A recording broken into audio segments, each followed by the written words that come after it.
What's up, everybody? Welcome to the Knighted Ones podcast, episode number 32. We're the only podcast that features a former UCF National Champion, a former UCF radio host, an infamous rapper, an IG star, shooting the breeze, talking UCF sports.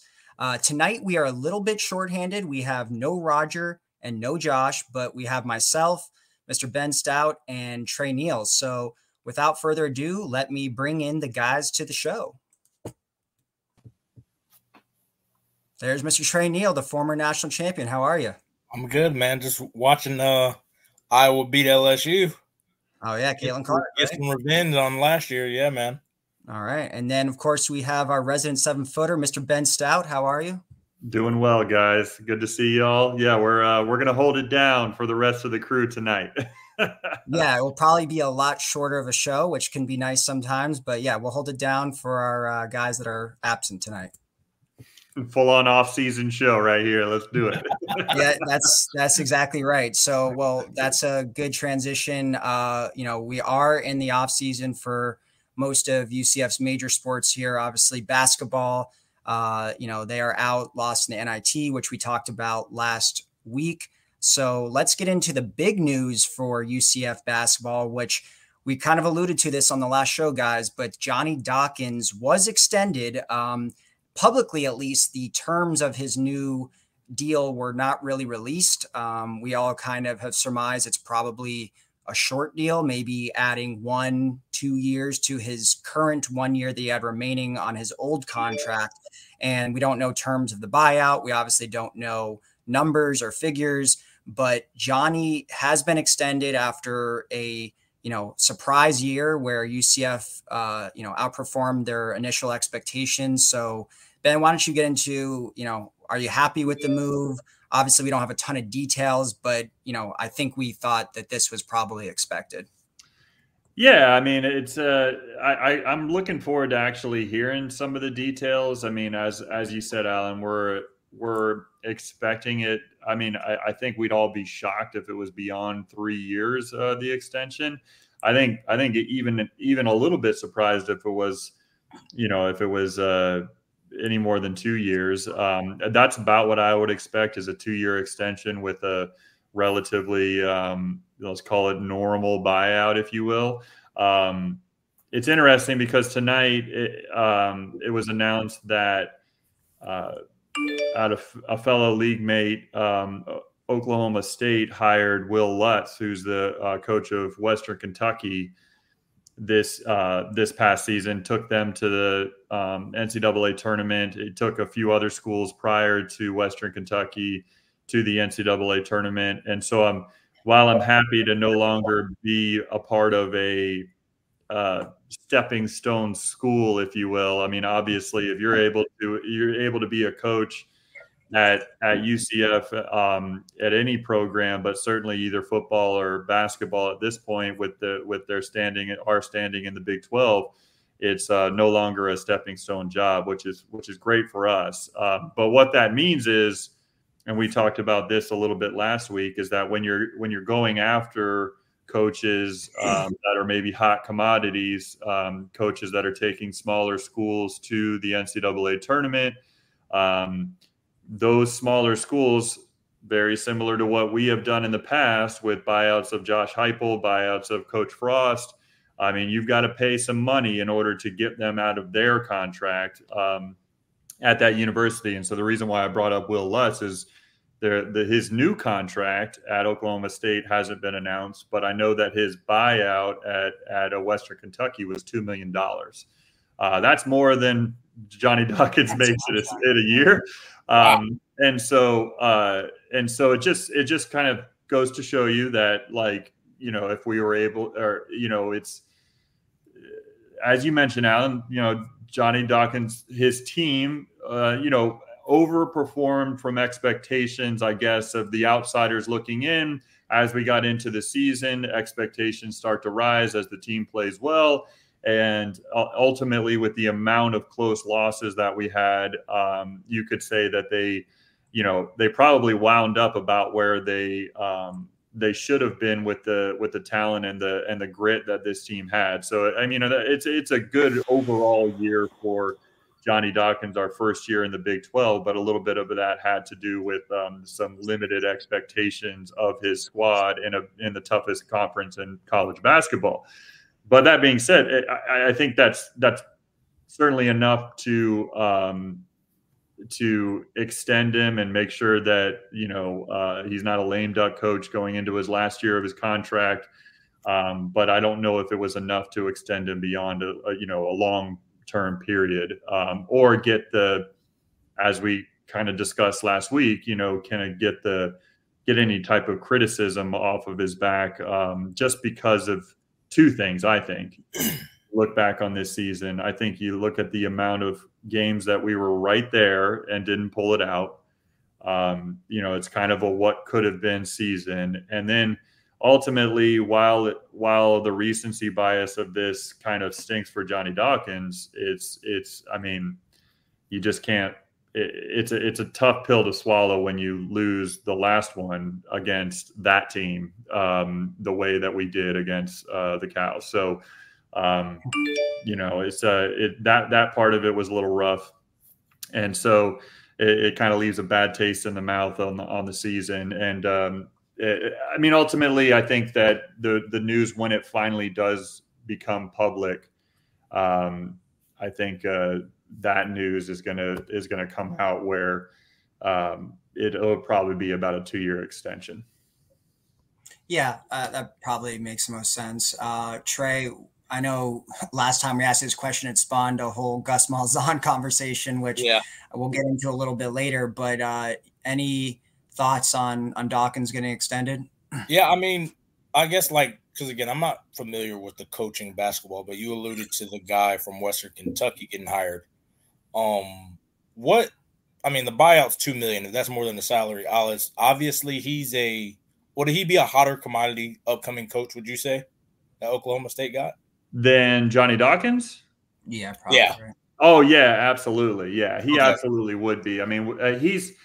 He's kind of like, I don't want to really equate the two sports, but he's not quite at the hot commodity that Frost was coming out, but there's usually a handful of coaches in college basketball that bring their teams to the tournament a few years in a row. Mm-hmm. And he's one of those guys, and he's definitely a hot young name in college basketball right now. Yeah, that's because that really what I was saying. Wanted to ask was what last week, where even though the extension's short, it's obviously not. It's a commitment, but it's not like a marry me commitment. If you get what I'm saying. Let's see how this keeps going.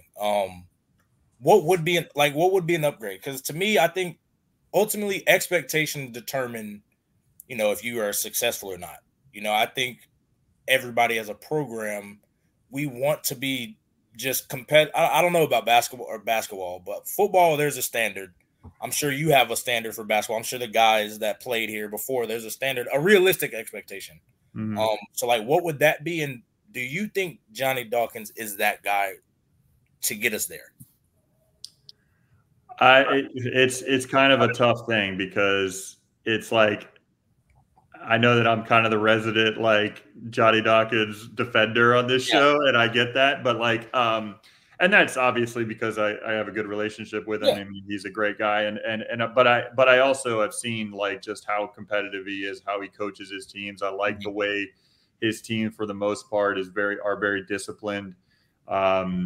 I don't know if he's necessarily gotten the right combination of personalities in the past, with certain guys that I think have been maybe. I think the kind of Brandon Mahan, not to, well, I guess I'm going to call specific names out, but the Brandon Mahan, Darren Greene Jr., Darius Perry era, those few years where those guys were our main contributors to, I think that led a little bit of a middling era, because I don't necessarily think that personality wise, while a guy like Darren Greene Jr. is just an extremely hard worker. He puts and all three of those guys, I'm sure, put a ton of effort into their craft. It's they just never really seem to kind of buy into what what we saw this season. Yeah. Honestly, like what we saw this season with this team, like just seemingly not only having like the grit and like having like the fight, like down to the last minute, of every game. They might have been less talented than the team that they're playing against in the Big 12, but they certainly like fought it out towards the very end, no matter where they were at on the scoreboard. Yeah. And honestly, from my perspective, and a lot of the alumni's perspective, like that I just talked to, and I know like it's the same for you on the football side, Trey. Like, I mean, you guys, I'm sure have some group texts and stuff that go on, and the same Yep. side. Same thing goes on to the UCF basketball side. Like I remember from my era in the early 2000s, the guys that played for Kirk Spira and like during the like tough years with Donnie Jones, where you like saw talent on the court and you were just like, these guys don't look like they want, like they don't look like they have the like want to. There's no dogs on the court. You know what I mean? Like they're just. It just like that. I remember specifically those years, like where us basketball alumni like started to get almost vocal on social media, which we would probably never do anymore because it's like way bigger now. But like, I don't remember a single time where like our group chat on the basketball alumni side is like, man, these guys like have no want to. They just like, we have no dogs on this court. Like, because that's what we look at. Exactly. I remember you talked so much on this show and even on Nightline when we talked, like you being on the sideline and you're just like, I'm worried about some of the body language, some of the things that are seeing on the court. And I think that there was probably a couple of players on this UCF basketball team that might have like crept into that like bad body language type vibe, or like they weren't. But they weren't the leaders on this team. They weren't like, that wasn't Shamari Allen. That wasn't Darius Johnson. That wasn't CJ Walker. That wasn't even Jalen Sellers. Yeah. And so like the leaders that were on this team had that grit, had that fire, and they were competitive in the best basketball conference in America. And that's what I was looking for out of this season. And so I think they definitely met that expectation. But it's difficult because like, I feel like if you manage your expectations about the basketball team, you're looking for those types of things as opposed to necessarily like, making the NCAA tournament every single season. Like it's not easy to do that. Yeah, exactly. If you're looking to that, like you always feel like you're kind of on the defense when you bring up the coaching topic. Yeah. Whereas it's a little bit, in my opinion, it's a little bit easier to, when anything good happens, to say, all right, cool, we caught lightning in a bottle, but I don't really see much of a future. So you can always say that. And then when anything goes bad, when anything bad happens, it's like, all right, I'm validated. Let's fire him. Let's get him out of here.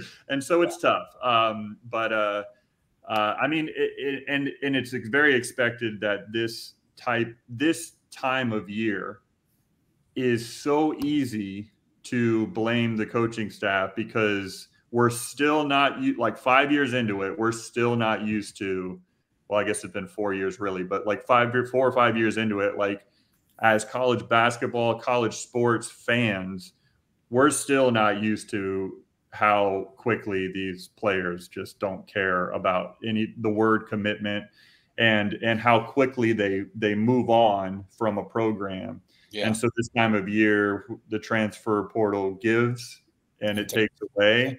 And this is the time where the NCAA tournament isn't even done, where the transfer portal is just taking away at this moment. Like there's only a few players that are big names in the transfer portal that have actually said, I'm going to this school. And so they're still just entering right now. They're entering into the transfer portal. They're going through their recruitment process. And so at this point, if you're only looking at like minuses from as far as personnel goes as far as players on our basketball roster, and you're not seeing any of the pluses yet. And so that's a tough time as well. It's also a tough time to announce your coach is getting extended when the criticism exists. And again, I understand I'm more of a defending of Johnny Dawkins, but I also realize and acknowledge that some of that criticism is very much valid. Yeah, and I think, like you're alluding to the transfer portal, I think that's every sport, the major sport. Like football, that's what it's going to be. I don't know about baseball. Like, I don't know too much about that, but the transfer portal opened up, I mean, the floodgates. Like, there's no really commitment. It's almost a trial by trial basis, year by year basis for everything, and everybody. It's hard to see guys follow through with their commitments, and I kind of get it now because, again, with the money, people are, hey, if you could play here and then you can go jump football wise, go play at Alabama, go play at Texas, go play at a Washington. Kids are gonna jump at that plus money. Like, it's hard to turn it down. But yeah, I mean, I think it's similar questions, that you feel about basketball is, how we feel about football. We don't necessarily, I think, just as former players, because we know what it took to get to where we wanted it. We know the everyday thing. If you're a dog on the court, most likely you're a dog in the weight room. You're a dog on practice. You're a dog everywhere. That's not something you just kind of really turn on or off. That's what we wanted from football. Listen, we don't care. We care about winning, but there's a way to win and there's a way to lose. That's the thing. And we don't want you guys losing being soft. We don't want to see you guys losing, just giving up, quitting, no energy. That's what we, at least as former players, that's what I look for. If you guys are losing and you guys are, you're out there you're just getting beat, that's completely fine. But when you quit, when you give up, all that, that's the thing. So, and again, I think this year's basketball team that's what you're kind of alluding to, is they had that grit. They had the dogs. They might not have been the most talented team, and I think that's where you kind of have to work on after that. I think that's the foundation you want. Mm-hmm. That's how we tried to leave it when I was there. Listen, we were all 2-star, 3-star guys. We know we're getting these 4-star guys. We know we're starting to get more guys in, but this is how you do it. It doesn't matter about ratings anymore. You're in college. Like, these are grown men you're playing against. These are dudes who care. You want it. Like, there's a way to do it. And I think that's, even just alluding to football, that's what we feel like is missing from our program. Not necessarily the talent, because we talk about the recruiting rankings and the rivals and 24/7. Like, we talk about it all the time. Like, oh my gosh, this is the most talented, recruiting in UCF history. I feel like we hear that every year now. But I think, like you said, it's a style you want to see the program of the guys that are in it. Overall, everybody's not going to fall in line. Even our 2017 team, we still had guys that, didn't want to fall in line. But when the majority does, it oversees that. It kind of covers that.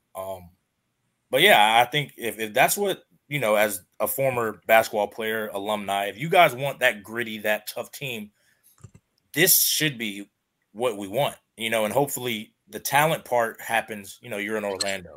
You're in a hotbed of Florida. That's why that comes in. So I don't know. I think that's why I mentioned the whole Gus Malzahn thing, because I think it's a predicament that we're both dealing with. I don't think people see it yet with football, but I think eventually we're going to come to have these conversations, barring success. I want to hear Alan's thoughts on this, but real quick, it's just to give you an example, like, it's really easy to kind of look at the aggregate and say we had these long runs in these games offensively where we just couldn't score, or just the ball just wasn't going in the bucket, and that on its face and kind of from a higher level view is a problem, and it has been a problem. Our teams haven't performed to their capability, I think, offensively, and that's something that Johnny Dawkins needs to continually recruit to, but also address in the way that his game plans are. Now, again, getting into the details a little bit, but kind of going back to this conversation that we're having about toughness and about, everyone knowing their role and playing with grit. What I saw less of this season than I have in last year and the year prior, and certainly 2 or 3 years back on that, is when we would get into an offensive lull, we didn't resort to one-on-one basketball as quickly as what we, had in the past. What happened if we missed 2 or 3 shots in a row, we were in a little bit of a slump offensively, like we would just resort to like zero team ball. Like the game plan is completely thrown out the window. Yeah. And like, we're just going to now try to get ours. Right. Like, and that you saw it at some points. Certainly, like, there were certain games where you did see a little bit of that, but on the whole, like this season, this team stuck together when they struggled, and they played together, and they tried to have good ball movement still, and try to make good cuts, and still like stuck together.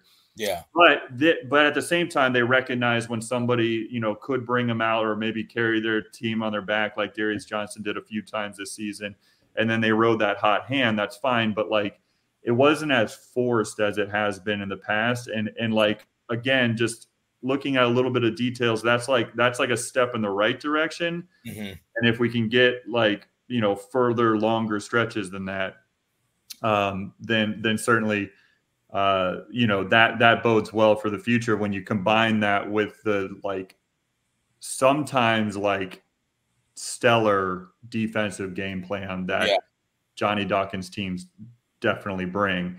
And then last thing I'll say as a criticism that I definitely would put on Johnny Dawkins as a whole is I think that we need to see a little bit better in-game adjustments on the offensive end in particular. And it's obvious in games like Iowa State where we were still shooting threes and they were just like, hey, daring us to shoot threes because they were just letting us do it. And we were just continually doing it. But like, and maybe half of that might've been just on the players just trying to do that and settling for those shots. But by the same token, like those types of offensive in-game adjustments need to be stepped up in the coming seasons, and that comes from his assistant coaches. But the buck stops at Johnny Dawkins. Like that's gotta be improved upon for sure. Yeah, I mean, as it pertains to Johnny Dawkins, I mean, my opinion hasn't changed much from what I said. I mean, he, obviously UCF was in a position where they pretty much had to offer him an extension. There was, like we talked about last week, there wasn't really any other options. There was an up-and-coming guy that we could afford. They're all going to demand more than Johnny Dawkins makes now. So if it is indeed a short extension like we all expect, I think it was the right move on all sides, and probably even Johnny Dawkins' side, because maybe he bets on himself and he continues to outperform expectations, and he ends up getting a longer-term, better-term deal, which, look, I like we've all said a million times, he's a great guy, and I think we all like him, and he's had his moments. That being said, I've said that I don't think he's the guy, but from what I said the very first time we ever had a basketball discussion on the show back months ago about Dawkins, is that he's dealing with limited resources. And I think every single coach would have the same issues at UCF. Like, that's why I always say I don't have high expectations ever. Like for me next year, like I still think we could easily be a bottom 5, bottom 6 team. And I wouldn't even put that on Dawkins. But that also being said, that doesn't mean I think we should just forever stand by and just always hire, keep him as the coach just because, we'd have limited resources. At some point you have to kind of cut him loose if it's the same results over and over. But I think any coach that comes in here is going to have an extreme challenge unless they dedicate more, which you'd think with being in the Big 12 and, the money that will be coming in eventually once we're a full, member financially wise, that someone will have more success. And maybe that can be Johnny, as we see some of these recruits he's getting and as more time goes on. But it's just hard for me to envision, like, unless UCF matched the effort they put into football, into basketball, us being like a consistent, like top even 5 team in the Big 12, mainly because it's the Big 12 and it's already the most difficult conference. But when you match that with, underwhelming resources, I don't see a path for us ever being that way unless we just completely have that like grit type team that just always is outperforming expectations and plays, better as a collection of, talent than, having a bunch of star guys. But those seasons feel more like few far in between, where you just kind of really outperform your expectations. I think on an average year, you probably lose to Kansas. You probably lose to some of the better teams. And, but I think it was the right move for the time being. And, hopefully he continues to have years like he had this year where he's more than we expected. But I think UCF basketball is always going to have a challenge unless they really say, hey, what we did with the football program over the last decade is what we're going to do for the basketball program. Yeah. And then I think everything will elevate from there. But yeah, look, I'm not a fan of this extension. I think it had to happen, but I just at the same time, I still have the belief that I think Dawkins has hit somewhat of his peak there here. And I don't see it being, much better. Maybe there's a tournament appearance here and there, but I don't see it being anything like super consistent. Basically just how it's always been, maybe once every 10 years, 8 years, 7 years, maybe gets a little bit better. So, but yeah, I mean, good for Johnny. And I like him, and let's see how he does next year.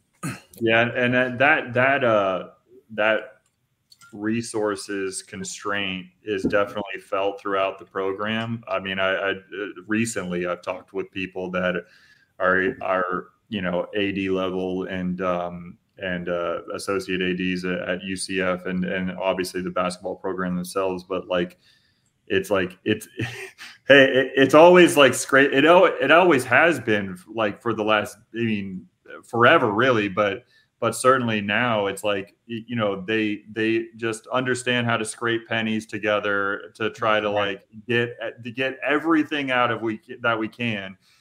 But yes, that horizon, that like, when we're full members of the Big 12, like there is a little bit of a like, okay, what could be possible then? You know what I mean? Like what could be possible then? And so that, that is a real, felt constraint throughout the basketball program, but throughout a lot of sports. Football included, for that matter.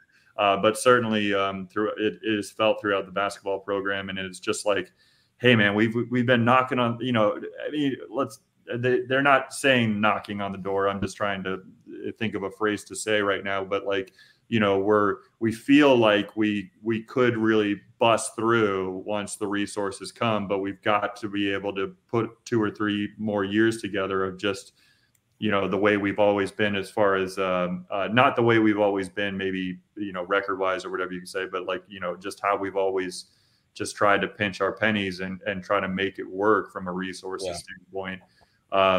And so that's something that could be interesting. And what you're describing, Alan, which is definitely true, is like, eventually is the program, whether the resources are there or not, eventually I think the fan base and the program is just going to want a spark. And they're just not going to feel like that spark is the guy who's been there for almost a decade. Right. And so like, I think that's just what's going to happen eventually. Like eventually, which I'm sure this extension is a couple years. And so like eventually they're just going to need that spark. Somebody's going to be available that can provide that. I saw today that 3 of the 4 men's college basketball coaches that are in the Final Four, 3 of the 4 of those coaches were coaching high school basketball 10 years ago. Wow. So 3 of the 4 coaches were coaching high school basketball 10 years ago. So that goes to show you that like there's all of a sudden this pipeline that is forming where like you can get young, talented, like inspiring coaches from like lower levels, and they can rise quick and make an impact in your program. And I think as that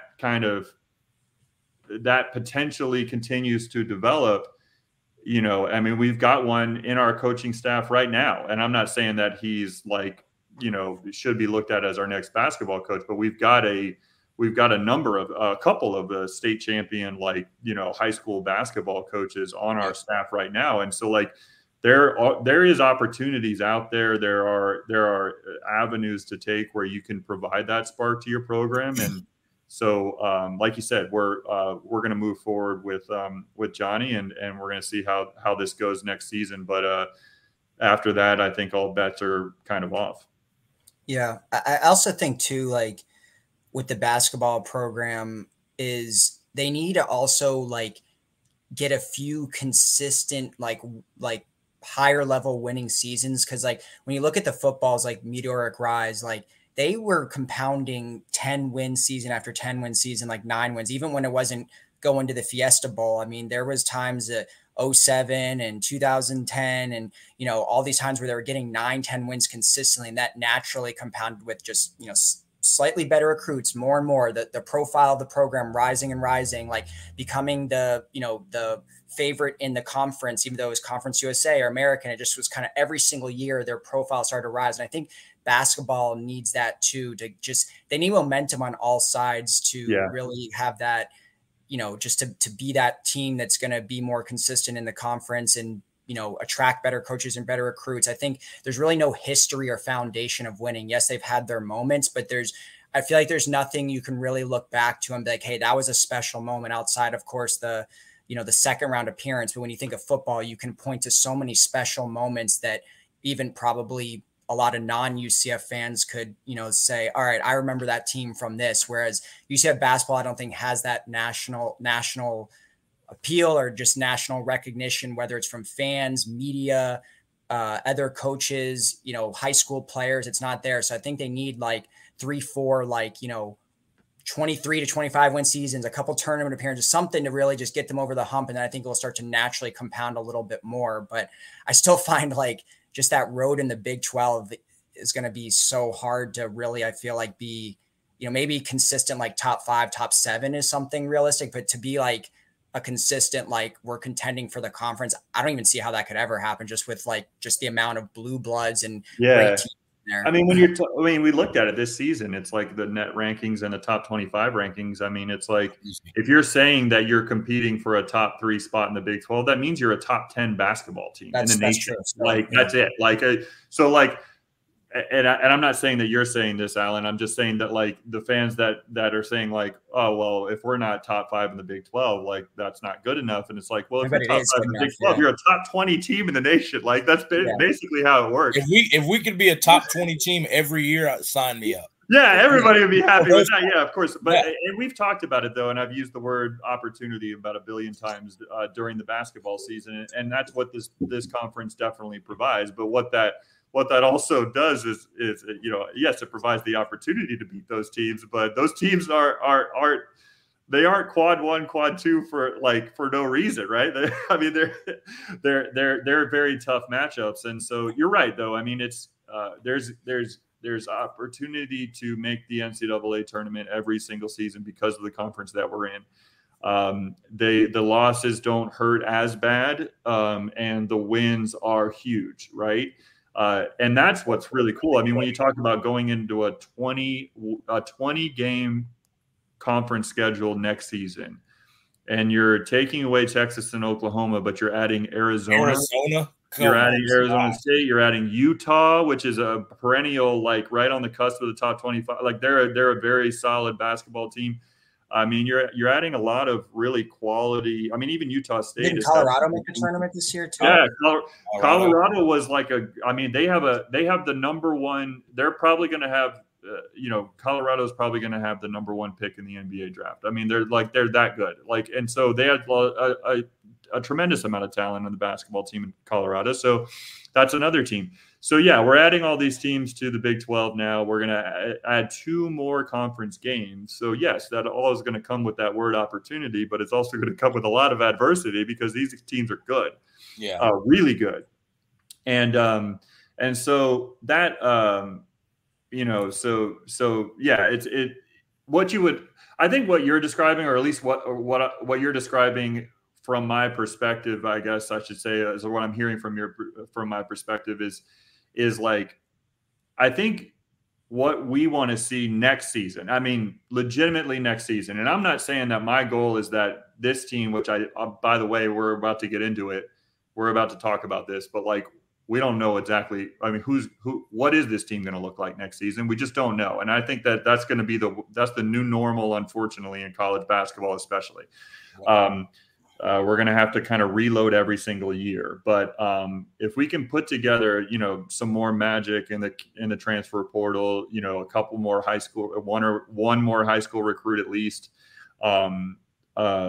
we can have a good solid team next year. I think what I'm looking for out of next season, not to look ahead too quickly, but really what I'm looking for out of next season, I don't want to call them expectations. I want the games in late February and early March to matter. And what I mean by that is like, I want us like to be right there. Like, if we win this game, that might put us over the top to be the last four in, or like that might put us on the bubble. We're already in the bubble, like mid-February. I think obviously better than that would be fantastic, and that'd be awesome. But like I'd like, and honestly, we kind of experienced that this season. We had a few tough losses, but we had a pathway there at the start of February that we were looking ahead, and we were like, okay, well, if we can pull out this record the rest of the way, then who knows what they're talking about come Selection Sunday. I think that would be fun, and that would be something that I think that UCF fans will obviously get behind to the nth degree. But I mean, I'm still not going to ever say tournament or bust, and not at this time. Not looking forward to the 2024-25 season. I don't think it's a tournament or bust type thing. But certainly playing meaningful basketball in mid to late February, having those games matter for real towards your tournament resume, is something that I am looking for. Yeah, I think that's a reasonable ask too. Again, you're not necessarily, like you said, saying we have to make the tournament or it's over. Like, I think if there's a shot, sign me up. Because at the end of the day, that's all we want is just a shot. Like, make it applicable, make it a reason, even if it's the slightest chance you could do it. At least you have a chance. Like, don't be, like you said, in February, late January, February, and we're like, oh, well, what are we looking for NIT? Are we making NIT? Like, that's not, I don't think, the expectation. Just as where we are as a program now, just in general, I don't think that's the expectation. I think it is like, reasonable one would be, if we win, like how we were doing, we're like, if we win these last two games at home and take one on the road, we could, like, there's our shot. Like that, how we were trying to figure out all these different combinations to get in the tournament. Like, I think that's a great expectation, at least for me, from my perspective, like you said. For sure. Yeah. All right, guys. Well, let's, Ben, you alluded to it with, obviously how much turnover there is every single year, and you're kind of going to be on a rotating, just kind of 1 year basis and having to reload almost every single year. And we're seeing that a little bit now this season. Obviously, UCF did keep a lot of their main core guys from this year, but we now have seen 4 scholarship guys enter the portal. And the biggest 2 names that most UCF fans are obviously familiar with are CJ Walker and Marcellus Avery, are both in the portal, who were obviously really big contributors. And I think there was a thought that CJ Walker was going to come back. I mean, he once again dealt with injuries again, so I guess he has another year of eligibility just with all the time that he's missed over the past few years. But he kind of really seemed to hit his stride this year consistently for what feels like, at least for me, the first time since he's been here, where he really was someone we're like not saying like, what if he didn't get injured? Like, he actually was a really big contributor. So Ben, I mean, how big are these losses, specifically Walker and Avery? And then we also saw Langford transfer, and I'm not sure on the pronunciations. Mubor, is that how you pronounce it? So, yeah, Kome Mubor. Yeah. So I'll start with Kome. He was a freshman this season, relatively highly touted recruit out of North Carolina. He was a very good high school player. And with some of the losses that we had in our recruiting cycle going into this season, kind of the late NLI releases that we had going into this past season, he was kind of our main, freshman incoming. It actually, the other freshman, Nils Mahosky, wound up playing much more significant minutes and playing much better. He was more of a garbage time player. So that I'll say, Kome Omobor just is one of those guys that UCF fans are just never going to get to know. I mean, he decided that because of the lack of playing time this year, he's going to go try to seek another program that'll give him that. And I wish him the best, but who knows what he could have been with UCF. You're right in saying that CJ Walker and Marcellus Avery are certainly the biggest losses. Now, I'll say that I didn't necessarily, I mean, he walked on senior night. I kind of didn't expect CJ Walker to come back. I just didn't know. I didn't think he was necessarily going to transfer. I was going to maybe think that he was going to take his shot at going overseas or maybe playing the G League or something, seeing what he can do in the NBA draft. Not that I thought he was going to get drafted by any means, but maybe one of those guys that could, make a roster eventually. And so I kind of was prepared mentally to lose him anyways. But I was a little surprised to see him actually go in the transfer portal and see what's happening there. And one of the main reasons why I was surprised at that is because it was kind of like, as you said, Alan, it was kind of like, he never was able to reach his full potential here. He was our first player to ever, step foot on the court in a UCF uniform that was formerly a 5-star recruit. I mean, he was a top 20 national recruit coming out of, I believe, Oak Ridge High School in Orlando here. He's a guy that's from Sanford. He went to Oregon initially out of high school, and he was a 5-star recruit. And he was one of those guys that if you look back in 2019, maybe it was 2018, 2019, when he was a senior in high school, I mean, he was not only ranked, but if you looked at like the NBA mock drafts for the 2 years after that, they were considering him a one and done player, and he was going to be he's going to be an NBA draft pick. And it just never materialized, mainly because of injuries for him.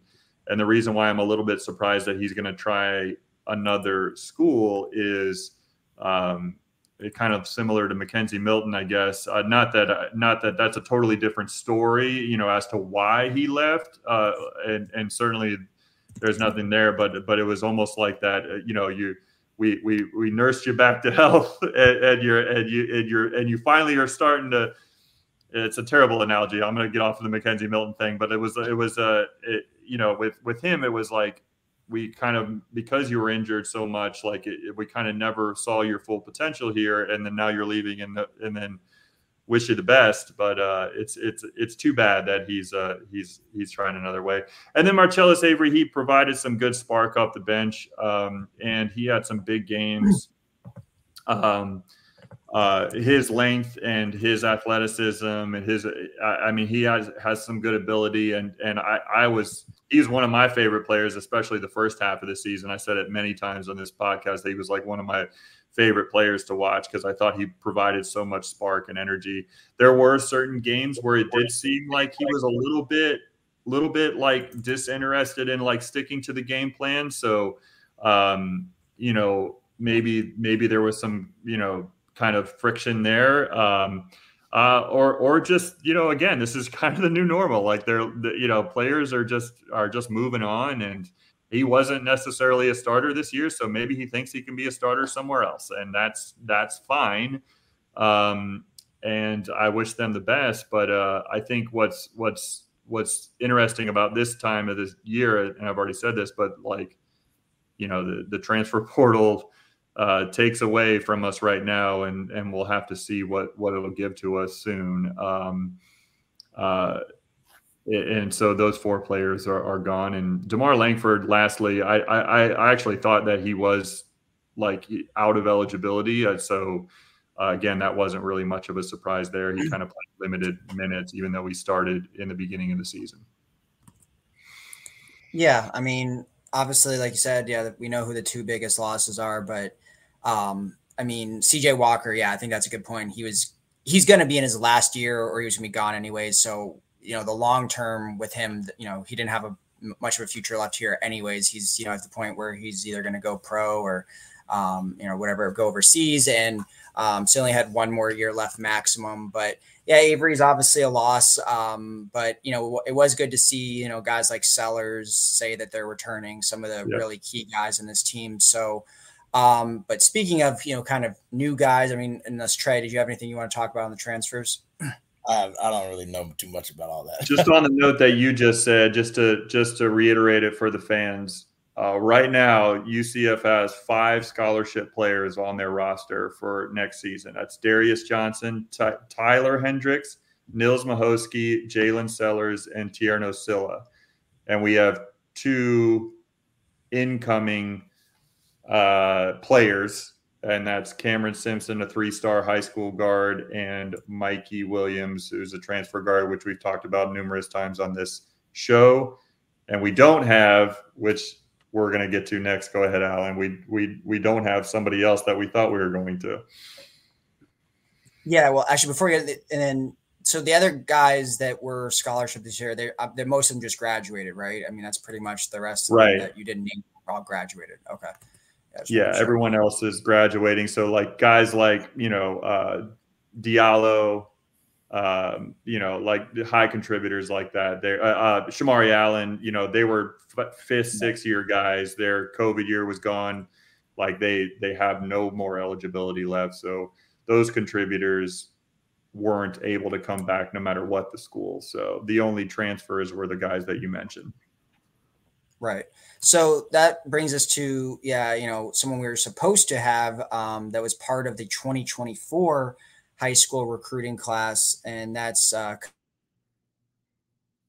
was someone that signed in the 24 class with Simpson, is a 4-star guy, but it was just announced this week that UCF is granting his release from his national letter of intent.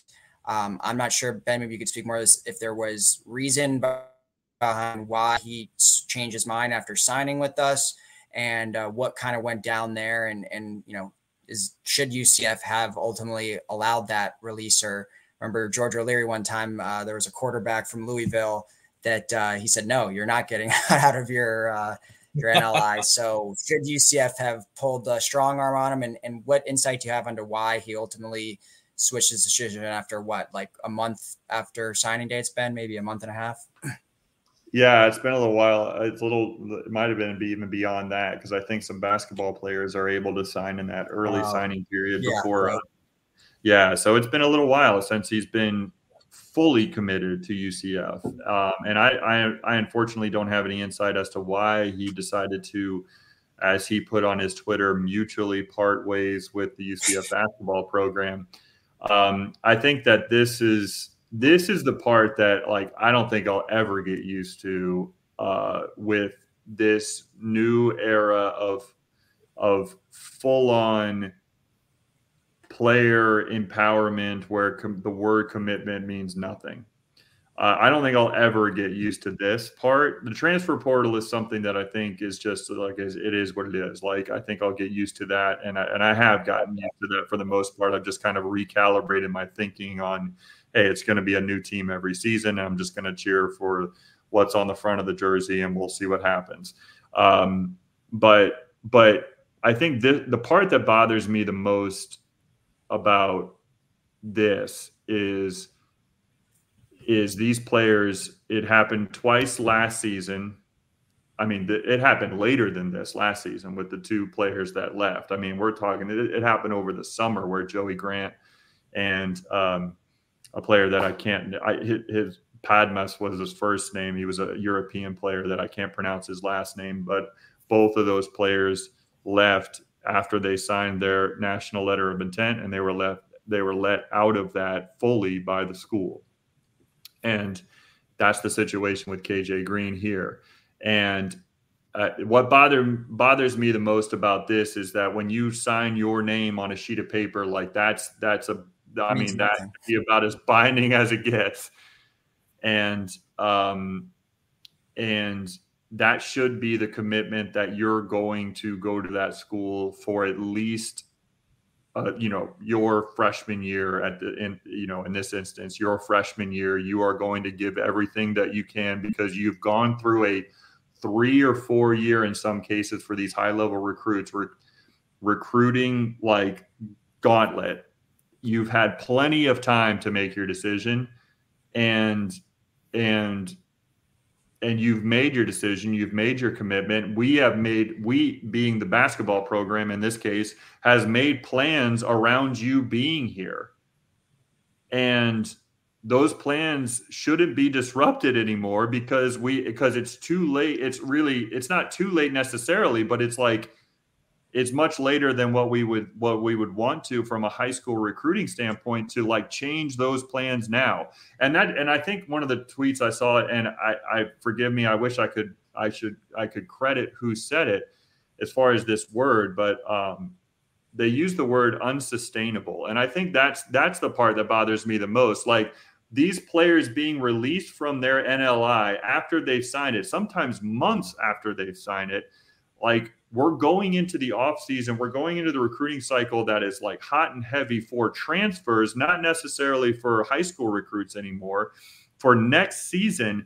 And for them to be let out of their NLI at this point, I think is an unsustainable model if this continues year after year for any basketball program, let alone the one that we love so much, right? And that's the part that really bothers me the most. I don't know anything about KJ Greene personally. I don't have anything to say to him about him as a basketball player, but it's more about what happened in this situation that happened to us twice last year and now once this season, where we're like that word unsustainable, I think, is an appropriate one. Like, we can't keep doing this to ourselves. Like, we can't have this happen to us, because we're not going to be able to build a true culture for the future if we don't have any high school players on our roster that are of any significance. Yeah, I 100% agree with that. And it really, I think this whole new wave of college in general as its current model is unsustainable, let alone the letting out of the NLI. I mean, just when you pair the transfer portal with now taking away the one-time transfer rule, you go at any time, pairing that with, NIL, it just makes it crazy. There's got to be more things. Like, if we're going to treat, this like the pros, and they need to sign 1 or 2 year deals, and they can't just, you can't, like, Aaron Rodgers can't just be like, yeah, I'm transferring tomorrow. Like, it doesn't work that way if you have a contract, right? So my issue though is, like, whether UCF let him out of his NLI or not, with how transferring is now, if we said no, he could literally just transfer in the first window, which literally happens right before the season. So right. Yeah, I guess in theory he would be sacrificing his freshman year. I think that would be the rule. If you transfer that late, once class has already started, you can't play. But there's no difference. I mean, if he wants to leave, the guy's going to leave. So even if we forced him to say, he would, he would just be like, all right, well, I'm out at the first window, which is literally, this before the start of the season anyways. So that's why I don't even get the point of them signing the NLIs anymore, because I saw with the football team, there was several guys when Heupel switched over to Malzahn, when we had that transition, guys that literally left like in August, a month before or 2 months before the season was starting, didn't have a single fall, didn't see a single game at UCF on the bench or on the field, and left. Several guys did that. So it's like, what's the point of them even signing it? So if he wanted out, he was going to leave. But going back to the basis of this, I think it's an unsustainable model. Yeah, it's rough. I mean, I even told you guys on the text talk when we got the commitment from Mikey Williams and all the hype that was around that. I'm like, talk to me when he's actually suiting up for UCF. Then I'll get excited, just because you just don't know anymore. Like, you can't get excited about even a recruiting class. Even a recruiting class, you can't get excited about. I mean, this isn't just basketball. I remember in football too. I mean, there's plenty of times, like you just said, where we were excited about certain players and they never really saw the field. I mean, Jordan McDonald is a great example of that. Like, he saw the field in limited time, and I can't think of another, recruit that we were more excited about in that recruiting cycle from an offensive standpoint than Jordan McDonald, and he never, materialized here. Yeah, no, it's absolutely true. Trey, you got anything? Yeah, I mean, just kind of, I don't really understand why you let them out of the NIL, barring something like extreme, like a death in the family, like something crazy where it's like, okay, otherwise, why, like, to me, like, what was the point of committing, like, in the first place? Like, what changed from November? I think that's when they signed, when I looked it up, to December. to like November, December, 3 months, 4 months. What's changed, barring an extreme event? Yeah, which then I get it, but other than that, like, what's changed? And I think that's just the emotions of, 17, 18-year-olds. Sometimes they're like, I want to go here. And then 3 months later, I don't feel like it. But like, I feel like that's where the recruiting on the front end, you have to be more diligent. I don't think kids ultimately think that. I think you have to be very diligent in your recruiting process. I don't think kids are necessarily doing that now. I think it's more so who can offer me the most money, who can, I think the mindset. I think that's the bottom line. It's the reason why Nick Saban isn't coaching anymore. Yeah, it's the reason why Mike Krzyzewski isn't coaching anymore. Exactly. It's why all these guys are stepping down, because that relationship doesn't matter anymore. And there used to be a reason, like you mentioned Nick Saban. Like, yeah, he was recruiting all the 5-stars, but when you tell me, hey, you want to play on Sundays, you want to learn, you want to graduate, I can get you there. That's worth sitting 2 years if you have to do that. Now there's always the one in a blue moon freak show freshman that plays as a freshman, but that was always worth it. Same thing that Coach O'Leary told me. He was like, listen, we already have our DB set, but I think you're going to be but I think you're going to be a great one. Look at my track record of who I put in the NFL, and you're going to have your degree. And I think, to me, that was like, okay, that's a no-brainer, and everybody doesn't sell that. I don't think kids kind of look at that. And I think that's just the difference. Like you said, I think kids are like, oh, how much money can you offer me? Oh, you can offer me that? What can you offer me? And I don't know the money situation at UCF. I don't know. But if that's all he was chasing, you're going to be like, okay, I got the money. Now what? Like, I don't want to be – I think that's just a poor way to go about recruiting. And that's the crazy. I mean, that's why, like Alan said, this whole wild, wild west, the way college sports is right now, until we get some sort of regulations around this, it's just going to keep being it's ultimately, it's not good. It's not even good for the players that are involved in it, in my opinion. It's just not it's not not to overuse the word, but it's just not a sustainable model for anybody. Not even the fans. I mean, the fans are the ones that get hurt the most, I think, which is, by the way, the ones that are funding all this stuff. So man, it's just wild. This whole wild, wild west of college sports right now, because the NCAA has lost all of its power, is just it's an ugly era. I think and we enjoy it when our teams are having success. And certainly if a football team or whatever, takes off and does things on the national stage, I'm going to be rooting for it 100% because they're UCF. But by the same token, it's like if any team, it feels like nothing's really real at this point. It's like there is no loyalty. I mean, loyalty is you can't even approach the word loyalty. It's like doesn't exist anymore. Yeah, it doesn't exist at all. And it's just I remember, I'm much older than you guys, but as far as obviously it was the case when I was growing up. It's you wanted to go to these certain schools because of tradition and your family and you wanted to go there because you felt like a connection with the school and the coaching staff and all of that. That was part of the whole deal. Now it just seems that some players, not all players, because I know some high school recruits that are pretty highly touted that are not necessarily going down that path. But by the same token, it seems overall, a lot of these high school big, top high school recruits, even not the top high school recruits, are just kind of yeah, well, okay, I hear you. They're like all the players in Blue Chip, basically. Blue Chips, that movie in Blue Chips. They're basically cool, coach, what can you give me? And there's been a lot of tractors being put out there, but it's all out in the open and it's all legal now. So it's just wild to see the movie Blue Chips just basically come to fruition but in a out in the open way. Like there's no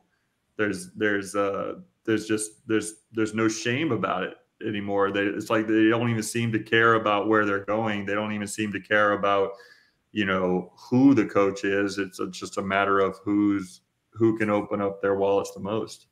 Yep. Yeah.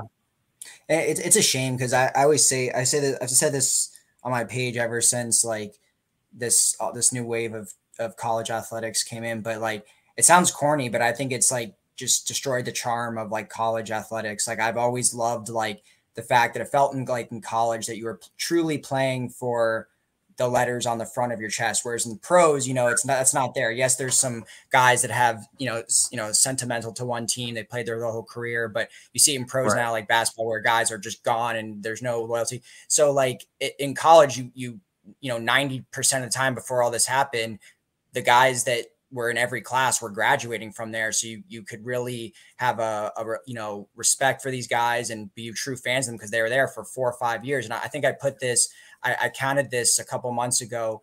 Out of all of the guys that were eligible to graduate this year from UCF's football team that were started at UCF and finished at UCF, it was 7 total players in the whole like 25-person senior class that started and finished at UCF. So not guys that came in, transferred in or whatever, and obviously guys transferred out. So, a guy like Tremont Morris Brash, like you start to appreciate and think how special it is now to have a guy that was here from freshman year to senior year. It's like, of course you still love a guy like Javon Baker that graduated from UCF and you still count him as a Knight, but like the truly like start from finish, like, and especially in basketball, that's just like never going to exist anymore. It's sad. It really is. You have more players on their third or fourth school than you do players that have gone there since their freshman year. That's what's crazy.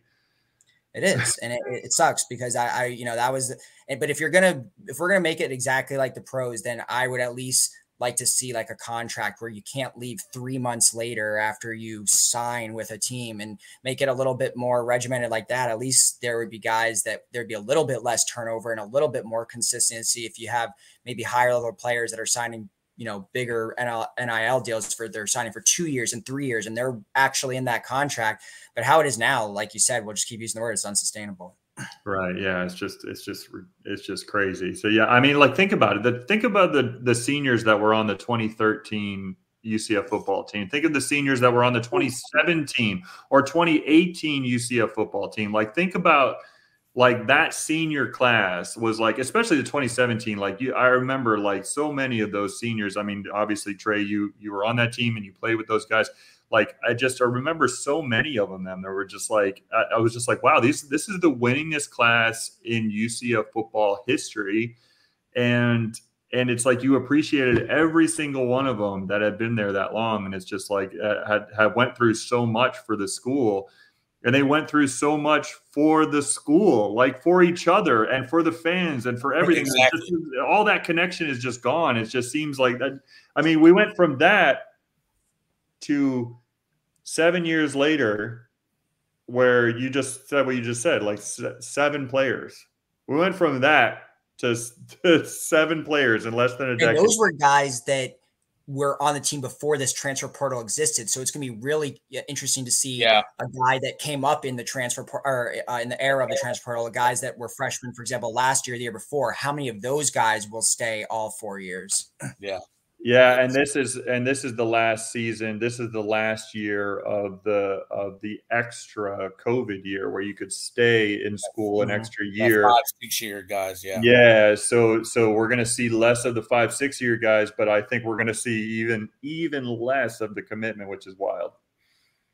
Yeah, sad to say. Hopefully something changed at one point, but that kind of brings us into UCF football. So we don't have a ton of stuff here, but this could end up being a very long conversation depending on where it goes. But before we get into what we alluded to last week about Malzahn, we could talk maybe a little bit about spring ball. So from what I know, and love to get your guys' thoughts and Trey and everything, basically UCF did just have its first spring scrimmage. I believe it happened this past weekend. Obviously Gus Malzahn keeps everything close to chest, and I don't think a ton of stuff was released, but UCF social media did put out some clips that have been going on throughout spring in general. We've seen some pretty cool passes from KJ Jefferson to Kobe Hudson getting some touchdowns. And then there's been some buzz about, obviously it's all come from UCF's camp, but there's been a lot of buzz about some of the transfers like Ladarius Tennyson, obviously KJ Jefferson, some of these, Ethan Barr, some of these defensive guys have come over, veteran guys. But I think the most hype I've really heard is around some of these new freshmen. Trey, you talked about how it was the best recruiting class in school history. Burdell Richardson, the 3-star wide receiver, had an insane one-handed grab in practice that was circulating. It was like a Randy Moss type of one-handed catch. It was really cool. And then we've heard a lot about Jalen Hayward, who is UCF's highest ever rated defensive back in school history by 247. And he's apparently pretty much every player, Lee Hunter, every guy in the defense has all said like raving reviews of him, that he doesn't appear like a freshman, someone that's going to get playing time essentially right away. So that's all, great stuff. Other than that, we've heard a couple injuries. Xavier Townsend is dealing with an injury. Kobe Hudson was actually dealing with an injury. But for the most part, they seem healthy. Gus Malzahn is saying everything is going smoothly, pretty much most of it's coach speak, but he's saying everything sounds good. And KJ Jefferson's learning the playbook, but, has looked good on some plays with some of his top targets. Any takeaways you guys have, Trey, maybe from, spring, if you've noticed anything? Yeah. I mean, like you said, I think I was talking about Jalen because he's the one he's from Georgia and decommitted from UGA. He was the one that Gus wanted badly. I think they offered him when he was in 9th grade, if I'm not mistaken. So he's the one that I was hearing that even during the year, like if we can keep him, he's going to come in and be kind of like that Braden Marshall. Like he's going to play early. He's going to get a lot of snaps early if, keeps his head on straight, stays out of trouble. And then, like you said, Burdell Richardson, he's who Roger's been raving about. Like I think people have been telling him that, losing Javon Baker is kind of it's a huge loss. As you see, he's a great player, but they feel a lot better with that loss because of who they have coming in, and I think that's the guy they've been talking about a lot. But yeah, I mean, it's spring. This is where you want to see those young guys, and you want to see the guys that maybe haven't gotten a lot of reps, and now they're going to get that chance with some guys moving on. But I'm just interested. Again, I'm interested to see, who becomes that leader. I think we were kind of missing that last year. I think JRP was that guy. But again, when he's injured and his play suffers, who's that leader? We always knew when I played. I hate going back to it, but we always knew Shaquem Griffin was that was our leader. We knew day in day out he was going to work hard. He's going to show up on Saturdays. We always knew that. So it was easy to kind of follow him. And then, the story, and we saw all the work behind it. Who's going to be this guy, that guy on this team? And I think, to me, the leadership is what carries you. We alluded to it with basketball. When most of the guys buy in to playing that gritty, tough kind of football or basketball, even guys who might be discontent or have a problem with it, you can't tell because everybody's bought in. I think if you can find that, we can find those guys football-wise because it changes every year. If we can find that football-wise and find our identity, I think we could be special, especially the way, we're bringing back a lot of guys, a lot of skill positions, a lot of experience on the defensive end specifically. And there's some holes to fill, but we're filling them with talented guys who are there now. I think it speaks volumes to being there from January compared to coming in, late May. That those 4 months of just weight room, conditioning, getting in the playbook, it's a difference maker. So yeah, I'm excited to see Jalen Hayward just because again he played DB. I always keep my eye on them. But some of the guys on offense like Burdell Richardson, Kylan Fox, I think he was another big time guy that Gus got the tight end. The tight end guy, yeah. He's a so big dude, right? Huge, my brother actually knows him when he was I think in 7th grade. My brother was telling him, he was like, you need to go to UCF because I was there at the time. So it's just crazy just how small the world is. But yeah, I'm excited to see it. I won't be out at the spring game, but there's going to be guys there and we're going to talk and they'll a lot of the times when you see the reports of things, sometimes it's not necessarily as accurate as what you see on the sideline, what, you know, kind of the mannerisms and the demeanor of guys and how people act on them. So, yeah, I mean, it's Coach Malzahn's going to give you the coach speak. He's notorious for it. I think every coach does for the most part. But yeah, it'll be interesting. I think it's going to be an interesting year as we go into this next year, and we'll talk about it a little bit later. So the highlight film that they put out on UCF's Twitter on the spring scrimmage, there was like 2 like crazy one-handed catches. Were they both by Richardson? Is he number 4?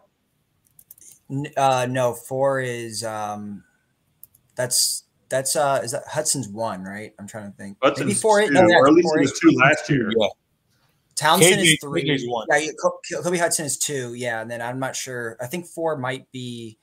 I think that is Richardson. It's either Richardson or Gerard Baker. I'm drawing a blank, but I actually the one-handed catch I was talking about. You said it was from the spring game or just spring ball. You were spring scrimmage. The first scrimmage. Okay, so the one I was talking. There was one in practice. Yeah, I was talking about one in practice that UCF released like 2 or 3 weeks ago. So if there was 2 more crazy ones from him in the spring game, that's even better. I didn't see those yet. Or yeah, in this first spring scrimmage, which I guess was actually it was actually Saturday. Yeah, there's one right at the end that of the highlight reel that I'm looking at from number 4 that he like high pointed a ball and tipped it in the air to himself and he catches it. Comes down I think that's Braden Marshall, the DB. That might be Braden Marshall, number 4. Yeah, I saw a receiver number 4 that made a one-handed catch too. Yeah, but obviously, I mean, it's going to be this offense is going to be crazy. So I'm so excited about that. I mean, the amount of speed and power that they have. I mean, it'll be interesting.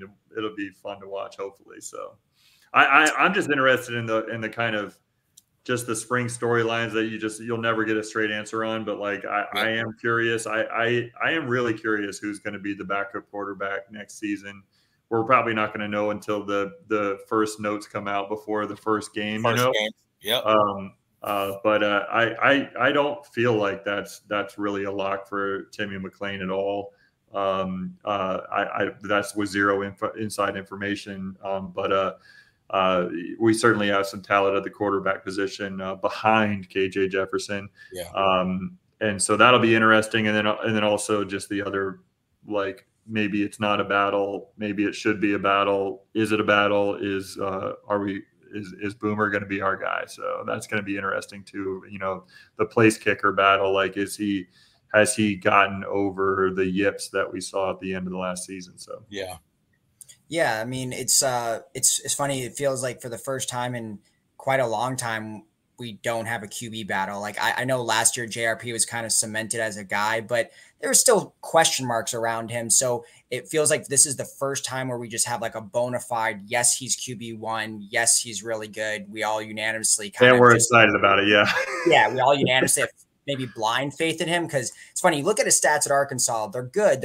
He's never had a 3,000 yard passing year in his career. I mean, he's had a lot of touchdowns when you combine rushing and passing. And there's no doubt he's on paper, notoriety wise, talent wise, the best quarterback we've had since Dylan Gabriel. I don't think there's any question that we've all already unanimously said he's QB1. He's going to have a special year. He's coming from the SEC, all this stuff. So that kind of takes a lot of element of spring storylines out of it. It's always a little bit more exciting when there's a QB battle, even though it's nicer to have a cemented quarter QB1. But for me, the offense really doesn't have any storylines. I mean, a couple minor ones, like who's going to be wide receiver 3, like is it Burdell Richardson, which it seems to be the early favorite, who's going to kind of fill in those last couple of line spots with some of the graduations we had, like Grable and Loki Paole.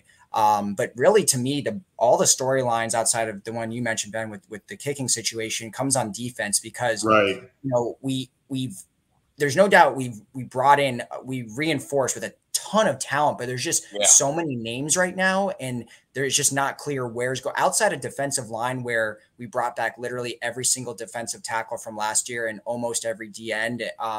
It's the linebackers and the secondary is just completely up in the air. I think we've all agreed that we have a bunch of talent there, and the guys that we brought in, whether it's freshmen or transfers, are all good, and we have some returning talent, but there's just so many things that are unclear. Like linebacker is a brand new group completely. There's not one starter back from last year. So there's a lot of questions there. Is it going to be the guys we brought in, and even some of the DB transfers we brought in were linebackers at their previous school. So are they going to maybe get into the mix at linebacker, even though UCF has listed them as DB transfers officially, like Deshaun Pace?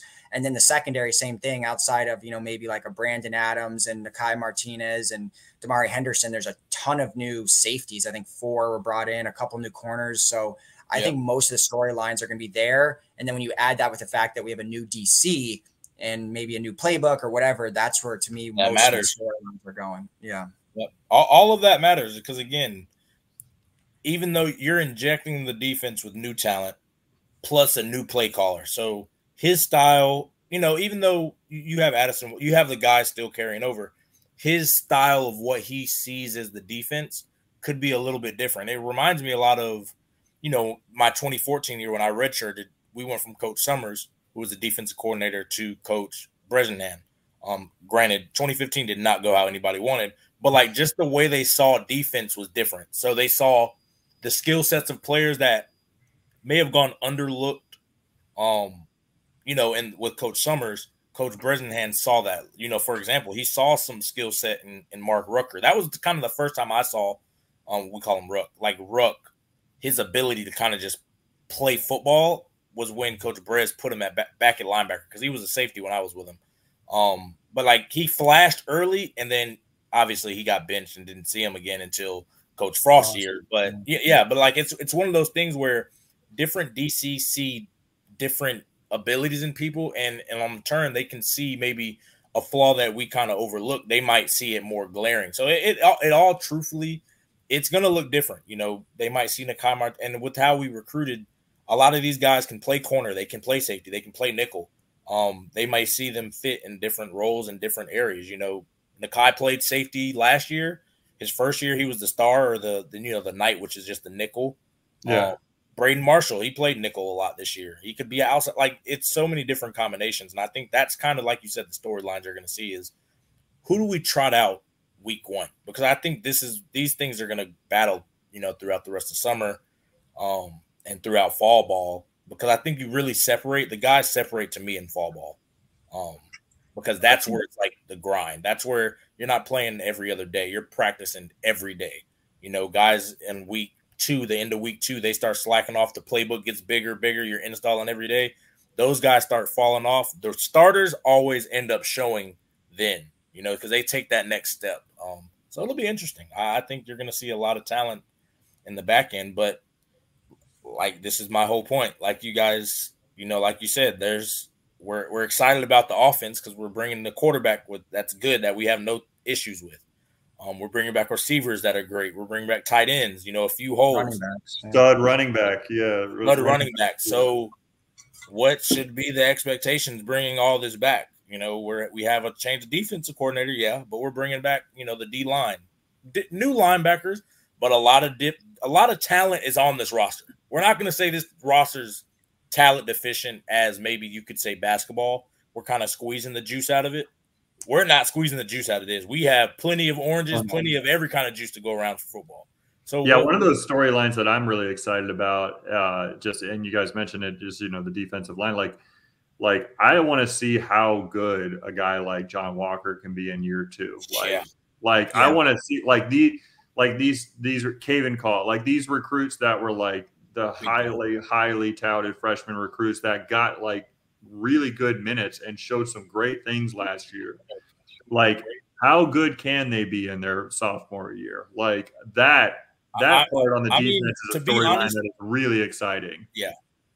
To be honest with you, Ben, it's like John Walker's jump, like he reminds me a lot of like the Tristan Hill. I don't know if like everybody remembers. Yeah. When Tristan was a freshman, he was just all talent. Like he really didn't know how to play college ball yet. Like he was so strong. I mean, he was squatting 1,000 pounds as an 18-year-old. But every snap didn't translate to him playing like he could squat 1,000 pounds as a freshman.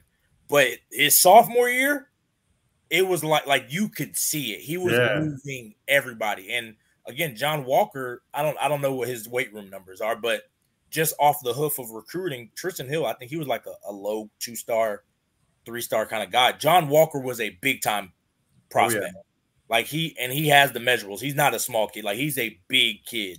So again, that year 1 to year 2 jump could be, a first team all Big 10, 12 kind of guy, blooming All-American. Like to me, that's kind of the expectation, at least for me. Like, yeah, sure that's what's wild. It's like he could be that good. Like, like that's the recruit.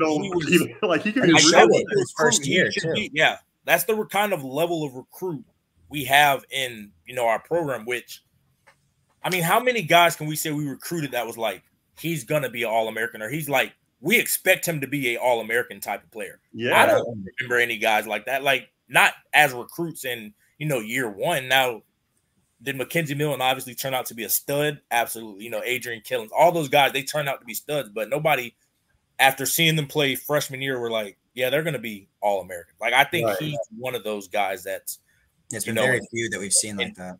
Yeah, in 2 to 3 years, he's going to have that kind of, pedigree as a player. And I think, Lee Hunter, even though he didn't start with us, he has that kind of almost that pedigree. Maybe not to the extent, but like, those are the kind of recruits that we're getting in. So I think, like you said, that's what I expect. I'm sure it's higher for him, and maybe that's too lofty, but I think he could do it because I saw Tristan Hill take that jump. Mm-hmm. I think, just as a talent, he might be more talented than Tristan. And Tristan, we're talking about a second-round draft pick in the NFL. Right. So what are we talking? A first-round guy? All those first-round guys are All-Americans. I'll take it all day long.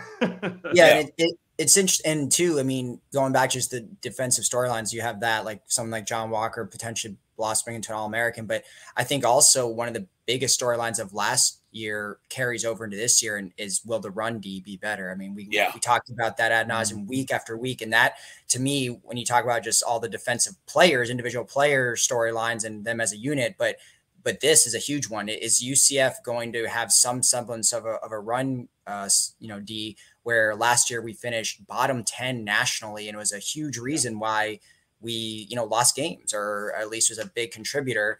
And so now we're looking at to me is the biggest story on the defense, obviously, of the new coach and several new coaches there, the cornerback coach, and you have all these new transfers and recruits. But the big thing is, will they improve their run D? And I think we have to start seeing that like in the spring game. I mean, if we're hearing, because I remember as early as the spring last year, where you're already hearing some stuff with the linebackers are kind of sketchy again. You have Jason Johnson, but what else do you really have there? If we're kind of hearing that again, that's going to be troublesome for me. Like, this time Gus Malzahn was like, I'm not bringing in big names. I'm bringing in experienced veterans who I guess in their own right were big names, but bringing in guys that have proven it already at the college level for multiple years. I mean, pretty much every linebacker he's brought in is an upperclassman, either a senior, redshirt senior, and they've all played either as starters or heavy backups for their teams, most of them in the SEC or in other power conferences. So to me, that's also a huge storyline. Yeah, exactly. I mean, I can't tell you how many weeks I came on here and said we lost because of the run defense, and I think that's one of those things where, some of it was schematics, looking back at it, it was like, why are we not loading the box? Because we saw it when we played Oklahoma State. Ollie Gordon, they love to run the football. Just put everybody in the box and make them beat you another way. We did it, and it worked, but then you see the other 8-9 games, and it's like, where's that method? Like, what changed in the scheme that made you change to do that? So I think it's a little bit of that. But again, I think, to me, defense is so much, how much more do you want it? It's same thing with basketball. Do you want to play defense? Do you want to be gritty? Do you want to be tough? Do you want to be physical on defense? Or do you just not want to? For us, we don't get to play offense, but that's what defense is. Now, there are a lot of finesse and skill involved? Yeah, but at the end of the day, it's we're out there to try to deflate and punk the offense and out physical. That's what it is. And I didn't see that last year. Hopefully that changes, because I think if that changes, naturally the defense should improve in the run defense, because all stopping the run is can I get knocked back? Can the defensive line knock back the O-line? Can linebackers knock back tight ends, fullback? And can safeties knock back safeties, corners, knock back receivers? And when it's time to tackle, is there knockback, or are you getting ran over and they're falling over for 2 yards? That's all defense is, run game-wise. Pass game is so much more, but that's what I think. If they can do that, I think they're going to be fine. And, again, combine that with the offense that should be potent. we should win a lot of games. That's my expectation. I don't think you would think. I mean, we got the team for it. Yeah, the expectations are there.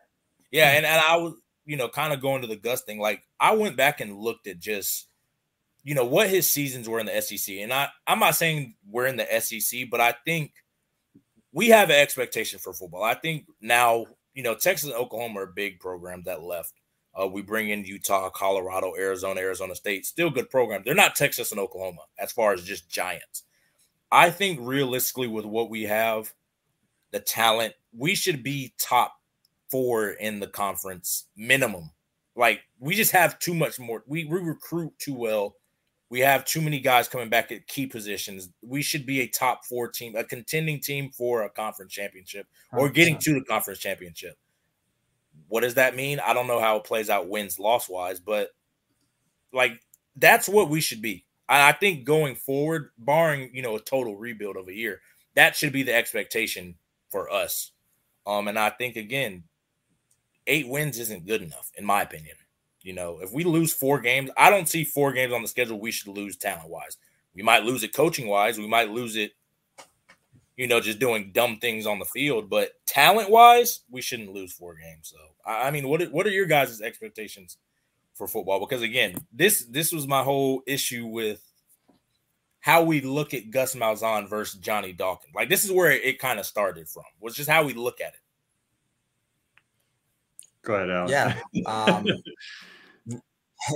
Yeah, I mean, well, the expectation, I have sky high expectations for the UCF football pretty much every year. I mean, they get tempered in years like last year when Vegas had us at 6 wins, and I completely agree with that. I was not expecting some crazy year one in the Big 12, but outside of last year, dating back to 2000, I would even say 2014, after the 2013 year, my expectations grew and grew. And then after 17, 18, they did. I'm never the guy that's like, oh, we should go undefeated every year. That's just unrealistic. Yeah. Alabama, Clemson, and all these, they don't go undefeated every year. But my expectations every single year is to be in the conference championship, or at least in the end, in the competition for it, and competing for a major bowl game. Obviously now with a 12-team playoff, the major bowl game is not really that cool or really matter that much anymore. But, but that kind of vibe, a big game, or I guess in this case, kind of sort of, if you're competing for the conference championship in the Big 12, then you are competing for a playoff spot. Right. Exactly. So those are my expectations. And then when you pair that with a big name coach like Gus Malzahn, with the type of recruiting, like you said, every year, it's been the best class on paper every single year for the last 3 years. And the transfers that he brought in, the own expectations that he set on himself and said publicly with he's going all in.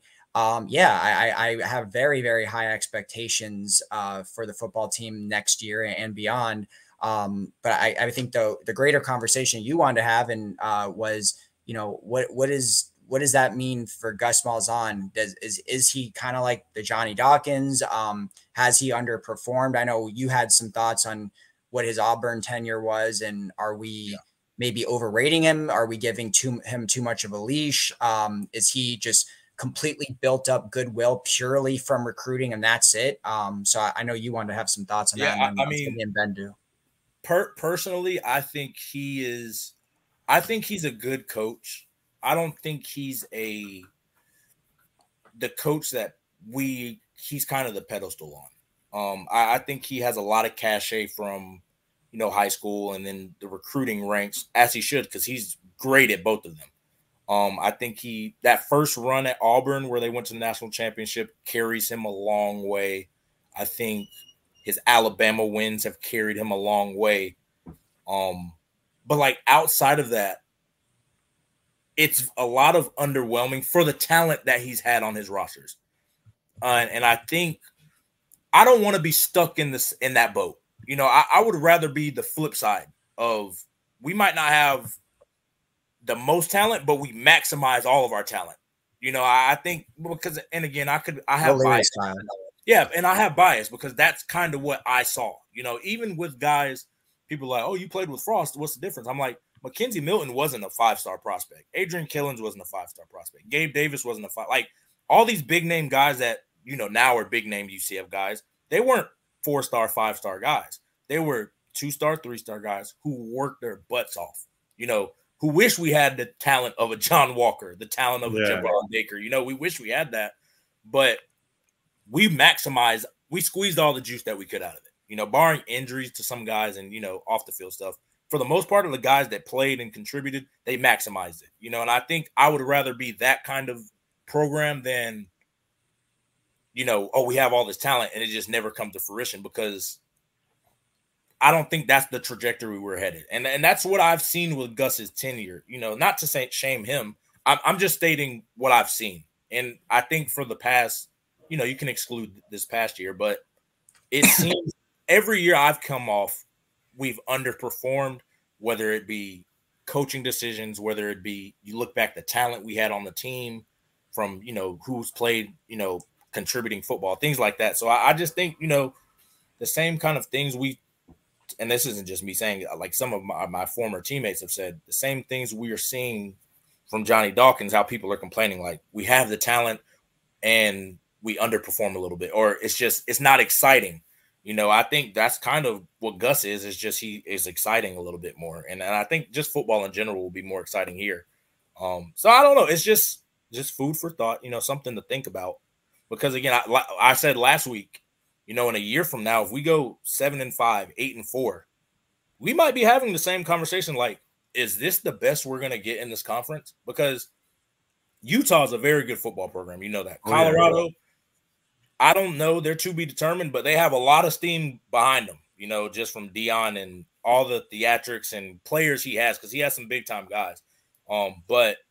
And then you have the guys, the mainstays, the Kansas States, the West Virginias, you know, all the Kansas, you know, these teams, Oklahoma State, like these teams. TCU is the state national championship. Yeah, TCU a few years ago we're in the national championship. So, like, these it's not slouches we're going against, and we're recruiting against Texas schools. And we know the state of Texas can put out players too.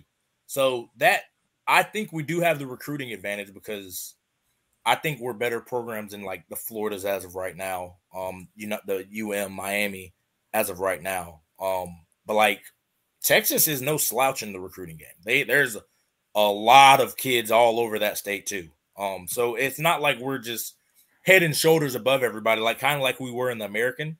We still have, I think, the best recruits, but there's still teams that can compete. So I just want to see, you know, a year, we're going to be not 12 months probably, but like 9-10 months from now, if we have another 8-4 year with coaching mishaps at the end of the games, like you said, Ben, Johnny Dawkins doesn't really adjust offensively, you know, and that's something that's been a gripe. A gripe with a lot of people with Coach Malzahn is the adjustments, and then the play calling, the trick plays at inconvenient times, the play calling gets stale, and just, you know, like if we have that conversation year 4 with all of this talent, because this is a talented team, why wouldn't that be a conversation of, you know, is this peaked? Have we peaked? You know, and because you look at Auburn, sorry to be long-winded, you look at Auburn, and that's kind of what it is. It was a lot of 8-4, 8-5. The one good year where they go to the national championship, or the one good year where they played us in the Peach Bowl, I think they beat, you know, Alabama and Georgia in the same year. But, you know, over 8 years, those were like the highs. But then they lost to us in the Peach Bowl. And they lost to us in the Peach Bowl. But otherwise, it was a lot of 8-4, 7-5, 9-3, you know, things like that, where they're just middling 5th, 6th best team in the conference. And that ultimately got him fired, you know. So why would that be any different for us when we want to be a top 20 program? We want to be competing for playoff spots every year, or at minimum the conference championship, which in turn makes us a playoff contender. You know, I think if we can't do that, why wouldn't we have that conversation? Yeah, I think he's been here less years, and he's certainly going to get more rope, and with the excitement that's been around the program in general, and him being like kind of the centerpiece of that, I think those couple things that you just mentioned there, amongst others, was like, you want your coach to kind of, from an offensive standpoint, especially if he's an offensive coach, you want him from a, like, kind of be so unpredictable that you're just like, man, this guy's so crazy that he might pull out a crazy trick play at any moment. You never know. You got to be prepared for it. But then all of a sudden, you don't want some of those trick plays to be like kind of like part of the playbook, where you're like, you're seeing them all the time at kind of weird moments, and you're like, wait, what's going on? Like, it's not a good thing if they're expecting a trick play, because then it'll always get blown out. Exactly. But I think that was some of the things we saw last season, and then ultimately, I think as we might have lost Allen potentially. Yeah. I think some of the other things that we're seeing is what you just described, the in-game adjustments. I mean, and now granted, they were happening a lot as far as what we saw on the defensive side of the ball, but I would argue that maybe not so much last season, but the season before that. How many times on Nightline did we talk about like are they going to throw another bubble screen to Ryan O'Keefe? Like how many times can we do this? Like it felt like the actual offensive game plan his first couple seasons, like it took a while to get to that level of and maybe that's part of personnel. So I'll give him a pass on that, right? He had to get his guys in there. And they had to be healthy in order to run his system. But there was some lack of creativity, whether that was, JRP in his first year not really grasping the playbook the way that he was supposed to, or whatever that may be. It didn't seem like as creative as he was billed to be. And so I think that what the expectations are this season, especially from an offensive standpoint, I think it's, you now have a weapon to run your offense that we've never seen, at least at UCF. And honestly, we haven't seen in a long time under Coach Malzahn. You have a weapon in KJ Jefferson to kind of be the centerpiece of your offense.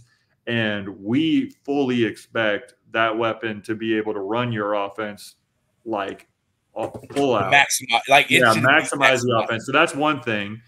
So that's where the expectations get really high on the offensive side. And while Gus Malzahn is an offensive coach, so he gets a little bit cushion when it comes to the defensive side, where we saw the true lack of adjustments last season.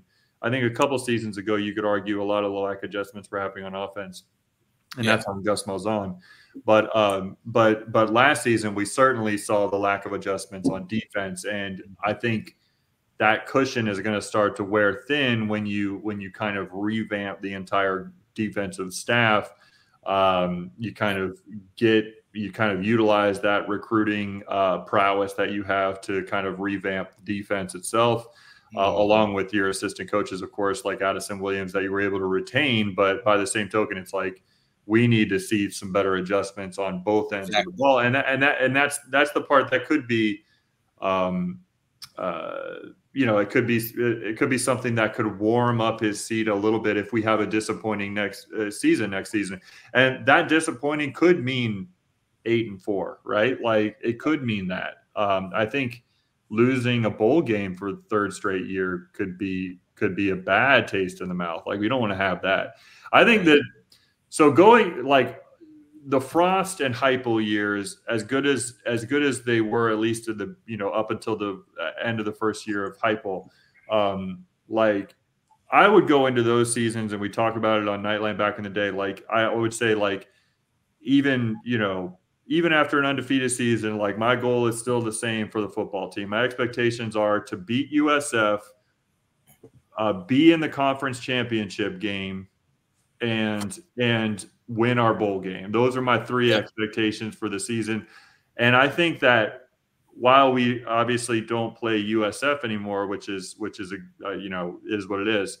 When I look at this schedule going into the fall, which is a gauntlet, especially at the end of the schedule, in my opinion, you have to go on the road to Arizona State, and then you have to go to West Virginia. I don't care how good or bad West Virginia is, and then you have to play Utah to finish your season. Like that's a gauntlet. But I think beating Florida, competing for the conference championship, and then winning our bowl game, I think those are my three kind of like, I would say, goalposts for this season that I would look at if we can accomplish those three things. Which is, I mean, I just set expectations that are very high. Like don't get me wrong, but I feel like those are some expectations that honestly, while they're high, they should be realistic. And if we fall If we fall too short of that, then I think next off season, that's when we start talking about that. But certainly not this season. No. Yeah, we give him a lot of leeway, as he rightfully has earned, in my opinion. Yep. Yeah, I agree 100% with that. I mean, I think, Trey, you hit the nail on the head when you said, he underperformed for the amount of talent he had, especially at Auburn. Like these were top 10 recruiting classes every single year when you go look back. And Gus Malzahn in whatever it was, 8-9 years, or he only had 2 double-digit win seasons the entire time. But on the flip side, he never finished worse. He never had a sub 500 record there. He was always worst case was 7 wins. So it's like he does enough, but you're right. He underperforms for the talent. I mean, to really, and his bowl record is, when you include UCF, is 3-6. So it's not great, or 3-7. I think I just counted. So he's not performed well there, and he's underperformed with talent. But for me, why he still has a lot of goodwill built, and I'm okay with saying it is because of recruiting for me, because when you think of the just on paper how UCF is recruited, it's never been like hugely exciting. We've always had maybe 1 or 2 names that we get. And even after the 2017-18 year, when we built up a ton of national goodwill, you look at those recruiting classes, they were still in the 50s. They were not high. They weren't even the highest of all time for UCF at that time. So when you start talking about when we can get a top 30 class with like 8 4-star recruits, that is extremely exciting, not to mention the transfers that he brings in, a bunch of big names. That, to me, even if it hasn't translated on field like major winning, that's like has built up a ton of goodwill, because that brings a whole new level of excitement we never had, where you're looking at it like, holy crap, we just beat out Georgia, Florida State for recruits. We've never done that before. To have 1, let alone 8 4-star recruits, that's just something that has been unheard of until the last couple of years under Malzahn. And obviously it coincides with going into a bigger conference, but there's no doubt about his recruiting chops. And for the on-field stuff, it is hard to be super mad about back-to-back 9-win seasons. Like, yes, he once again probably underperformed with the talent, and we should have won the American outright. But like, to sit there and be like, well, he went 18-9 over 2 years, it's like, it's pretty good. I mean, if you think historically, it's not like UCF until recently was always, could say, hey, we won back-to-back. That was about what we would normally do. Yeah, but even recently, you would think like until the last like decade, we weren't even getting to a bowl game every year. I mean, now we've made 8 straight. That was something unheard of. So I agree. It was still underperforming, but like when you look at 2 9-win seasons, it's hard to be like, oh, that's really crappy. But the expectations are higher than that. I 100% agree. So I don't think we're anywhere near the Gus Malzahn is, on the hot seat. But no. I think like I said, it's always been. It's 12 months from now. Like I think you're right. Like, again, battling what he's battled with injury to the quarterback all 3 years. If I'm not mistaken, he's all lost 3 years, so, multiple injuries. Yeah. So it's not like he's been in the best situation, because that's the most important position on the field. But like that's why I said it was 12 months. I think, again, to win 9 games with a banged up quarterback, to win 9 games with maybe guys who don't necessarily fit with what you have, to win 9 games with not really your players and still waiting on your guys to kind of develop, you earn that cachet. I try to provide the history of it, because this is what we talked about. I think. Even when we played Auburn, it was like, these guys are all 5-stars, but they don't even play like 5-stars. Like, they don't. Now, granted, there were a couple, like Derek Brown played like a 5-star. He was a freak show. But like, it wasn't like you look down the list of talent. And this is the same talent that beat UGA that went to the national championship. This is the same talent that beat Alabama. We get on the field with them, and it's like, and maybe that's just a bias that I'm seeing it from too. Did we lose Trey? It looks like he froze there. Freeze? Yeah, Trey froze. I think what he's describing, I was just going to chime in anyways, is like, we like punched Auburn in the mouth that year, and they couldn't handle it. Right. So you're back now, Trey. I was just saying, like we want to see this team like being able to be like to punch back after they got punched in the mouth. Yeah. Like, we saw like a few times this season, where like it seemed like the team was just like, you know what, we're just going to run it down your throat and you're not going to be able to stop it because you don't have the will to stop it. Exactly. And that's the part where you're just like, hold on, like we got talent, but like but what is it about the coaching staff or whatever it may be that these players aren't buying into it? Or is it just that, hey, these are super talented players and they don't have the want to like really bear down and punch back and when they meet adversity. And Ben, it really could be that, like, right, they might just not respond to it. But if that's the case, they know better than we do. So if we can make that assessment that these guys don't respond, then you're recruiting the wrong kind of guys. Right. But I promise you, the 2-star, 3-star guys who are getting it, out of the mud, they respond because this is how we've always had to respond. Right. The 4-star, and I'm not trying to generalize it because there's plenty of 4-star, 5-stars who are dogs too. But history shows that those are the guys who are catered to more. They're maybe not babied, but they're spoiled, a little bit more spoiled. One thing I can always say, like, about Coach O'Leary teams, you can never punch us and we're just going to tap out. That was never our MO. No. That kind of carried over into those first early years of Frost too, even Coach Heupel, because we were still O'Leary guys. And I think that, like you said, it trickles down into the program. Where that left, I don't know where, because again, I was long gone. I don't know where that's left, but I feel like we've kind of lost that a little bit, just as a program. And maybe that's just from, being such an offensively driven fan base who loves to see points. We kind of lost that a little bit, but that's where, like, the frustration, because even our offensive players, like, they were finesse guys, but they didn't just let the defense run them over. I point to that year before 2017, like all of 2016, we would dog the offense. They would tap out and they wouldn't care. But that was like O'Leary style mantra. But 2017 came, they were punching us back, and it was great battles. But that kind of set the standard for our offense. Yeah, we put up points, but they were physical too. Like, and you see it a little bit with this offense. So I don't know.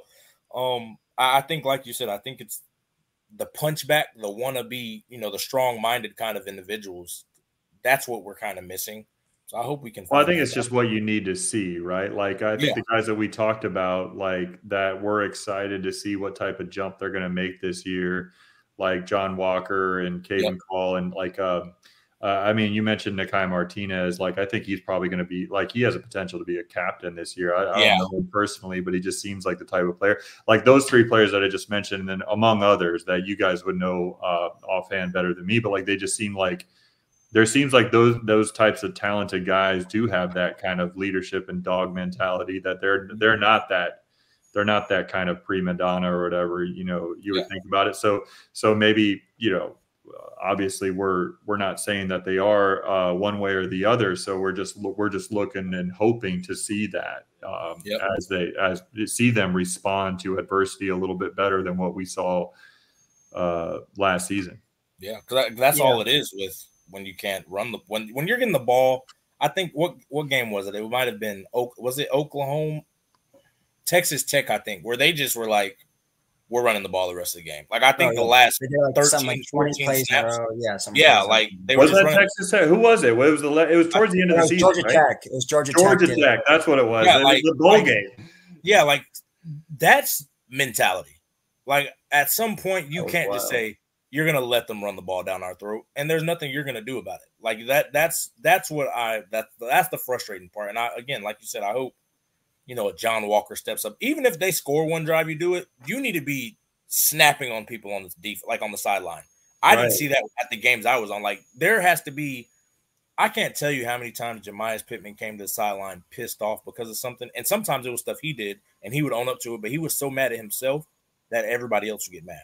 Tristan Hill, Tony Garrard, everybody. Like, that was a standard. Mike Hughes, even though he was a soft-spoken guy, he would be mad. Like, that's defense. So, that's what I hope to see, is just guys that care. When things aren't going right, like, we're going to fix it, but you got to go out there with that mentality. Go ahead, Alan. Sorry, I interrupted. No, yeah, I agree 100%.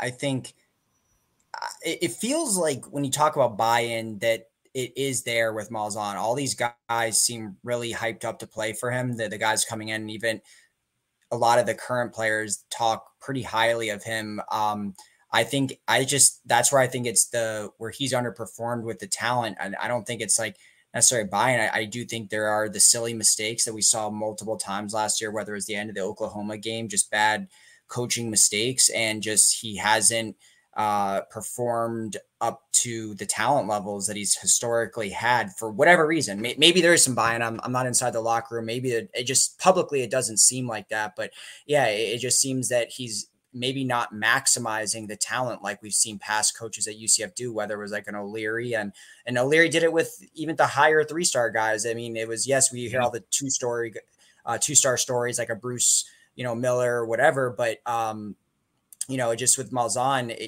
he does. It does feel like he's underperformed that talent. And this year, I do think the sentiment that you have, Trey, I do feel like it'll be permeated a lot more into the fan base if we have a really underperforming year. Because at this point, we're getting a little antsy, right? We've had 3 underwhelming years. We've lost 2 straight bowl games. We've blown major opportunities, like when we were 8-2 in 2022, and then we end up losing 3 of our last 4, so we can't host the American Athletic Championship. We blow an opportunity to go to the Cotton Bowl that year. Yep. A little antsy, and that the fan base is going to want this. This feels like it needs to be a big year. Like, I know it's only year 2 in the Big 12, but it feels like it feels kind of like 10 wins or bustish. Like it does sort of feel that way. I mean, maybe there'll be some crazy things that happen with injuries that we can blame or whatever, but if we could get 6 wins last year and we have this type of jump in talent and all this stuff coming in, like a 1 or 2 win improvement just doesn't feel like it's going to do much. And also the fact that Gus is in year 4 with, essentially 3 recruiting, about to be 4 recruiting classes that are on campus. Yeah, classes on campus. Those guys got to start, bearing fruit. Like, obviously with the transfer portal, you do rely on a lot of transfers, but, and yes, he's had some guys that have already been big contributors like John Walker and some of these guys that from the last couple of classes, but as a whole, we still haven't seen any of his classes become the leaders of the team yet. And Ben, you alluded to maybe like Nakai Martinez, and they're that class. Nakai is the only one that are upperclassmen right now. They're all juniors, but these guys, now you're going to have 2 classes that are either sophomore or junior. These guys got to start being the main contributors on the team, and not just transfers for the on paper to meet the field. And I think you could point to the last couple of years, oh, they're young. But now a lot of these high 3-star, low 4-star guys are going to be the main, the 20 to 21-year-olds on the team that they got to be the engine. Yeah. So, and yes, you have these. Yeah, you look at like that 2017 year. That was pretty much the engine guys. 2017-18 were that McKenzie Milton class. They were sophomore juniors. Yeah. Sophomore juniors. Yeah. Gabe Davis and them were sophomores. Marlon Williams, AK. Gabe, Dedrick Snell, like all of the offensive guys were sophomores, juniors. Then you start getting the defensive guys. They come around. Obviously, it was a little bit longer. Mostly they only didn't play because they just weren't physically ready. But talent-wise, Bam Moore, he was plenty ready. Richie Grant, they were ready. Antoine Collier, like a lot of those guys were sophomores, juniors. Like that's when you should be starting to come along, and I think that's kind of what we're waiting on with this class kind of almost. It's like, which class do we point to that's like, they're kind of carrying it, and granted, the transfer portal is different. But they should still be kind of the guy. Like when we look at the stat sheets and we watch the games, the primary guys carry through that. Yeah. The team should be pretty much those guys with the transfers dropped in, like the Mike Hughes, the KJ Jeffersons should be dropped in. But yeah, I mean, and then you combine that with Texas and OU leaving, the Big 12's kind of wide open. Obviously there's some favorites, but as far as those overarching every year favorites that they're always going to be the preseason darlings. It's kind of wide open for the taking, and I think why not this year in year 4, so I think what you're looking for is those guys that, like, from the player standpoint, that were recruited out of high school and have been with the program to kind of set the tone and the culture for any new guy coming in, whether you're a transfer or an incoming freshman. You want you want the guys that are sophomores and especially juniors, and if you have any upperclassmen that have been with the program since they were freshmen, like to really just set that culture and introduce the new players. I don't care if they're seniors incoming, introduce the new players to how we do it here at UCF, right? How we do it here under Gus Malzahn. And so far in Gus Malzahn's tenure, and it's not his fault, it's just he's got to plug holes with transfers, but those guys have been transfers. And I think unquestionably probably the biggest leader on his first year's team was Big Cat Bryant, probably. I mean, just because he had been with Malzahn, and so he was kind of that guy. He said, "Oh, this is how Gus Malzahn does everything," but it was Gus Malzahn at Auburn, right? And so now we're looking for those guys that Gus recruited out of high school, and to set that tone and to set that culture, because the true merit from a culture standpoint within a team is not necessarily set by the coaching staff. It's set by the leaders from a player standpoint. And so that's what we all are looking for this season. And I think is a big deal. Yeah, 100%. And it's been, really the last few years, the stat leaders for the most part, obviously not at every position, has been, when you talk about Gus guys, has been transfers, which right. is great. Obviously, it's better to have great transfers compared to busts. I mean, we've had since Malzahn's been, we've had a ton dating back to his first year, Isaiah Bowser, up to, like you said, Big Cat Bryant, up to now for guys last year that were leaders, whether it was JRP or whomever, Kobe Hudson, Javon Baker. He's had some great transfers, a great thing. But at some point, there's still obviously a lot more high school players on the team that transfers, and you want these guys that were all 4 stars and all these big names. And he's done a great job keeping all these Central Florida players, all these South Florida players in Florida at our school, which we've always wanted. And we went away from when we had Heupel. We want those guys to start showing like, okay, they're more than just on paper. And obviously you could take a pass. You could say they're freshmen. Okay. most of them aren't going to beat out upperclassmen, transfers, things like that. Sophomore year, the pressure starts packing on. But junior year, I mean, at this point, if they're not, at least most of these guys, or a big portion of these guys, aren't playing, I mean, then the class is kind of a bust. I mean, at some point, they're going to start recruiting to replace them. Yeah, exactly. So, and we're fortunate. Some of the guys are, you have like the Nakai and Damari Henderson, John Walker, and Randy Pittman that are already starting to stand out. But I think overall the bulk is still transfers. So that'll be interesting, because that's been, like we've all said, his biggest thing has been the reason why he's built up all this cachet has been from the recruiting on paper. So yeah, I think this is a big year in a lot of ways. The record, how we compete, the leaders, and then are these recruits going to start showing that they're the next stars on the team? Yep. And I think we have a great schedule to show it. Because again, like you said, we go to the big swamp. We go to Florida. A lot of these guys are probably getting recruited. Right. I mean, we're in year 4. They're getting recruited by Florida. We play Colorado with all the, with Dion and his squad. We play right before Florida. That's going to be an emotional game right before we play the most emotional game we played in a long time. In the recent, exactly. I think that Florida game, that's a heck of a stretch. I can't even begin to fathom the magnitude of that game, because when we played them in that bowl game, granted, they always use, the excuse, oh, it didn't matter, we didn't care, blah, blah, blah. It was a big game, but this mattered. This is smack dab middle of the season. Both of our teams should be humming.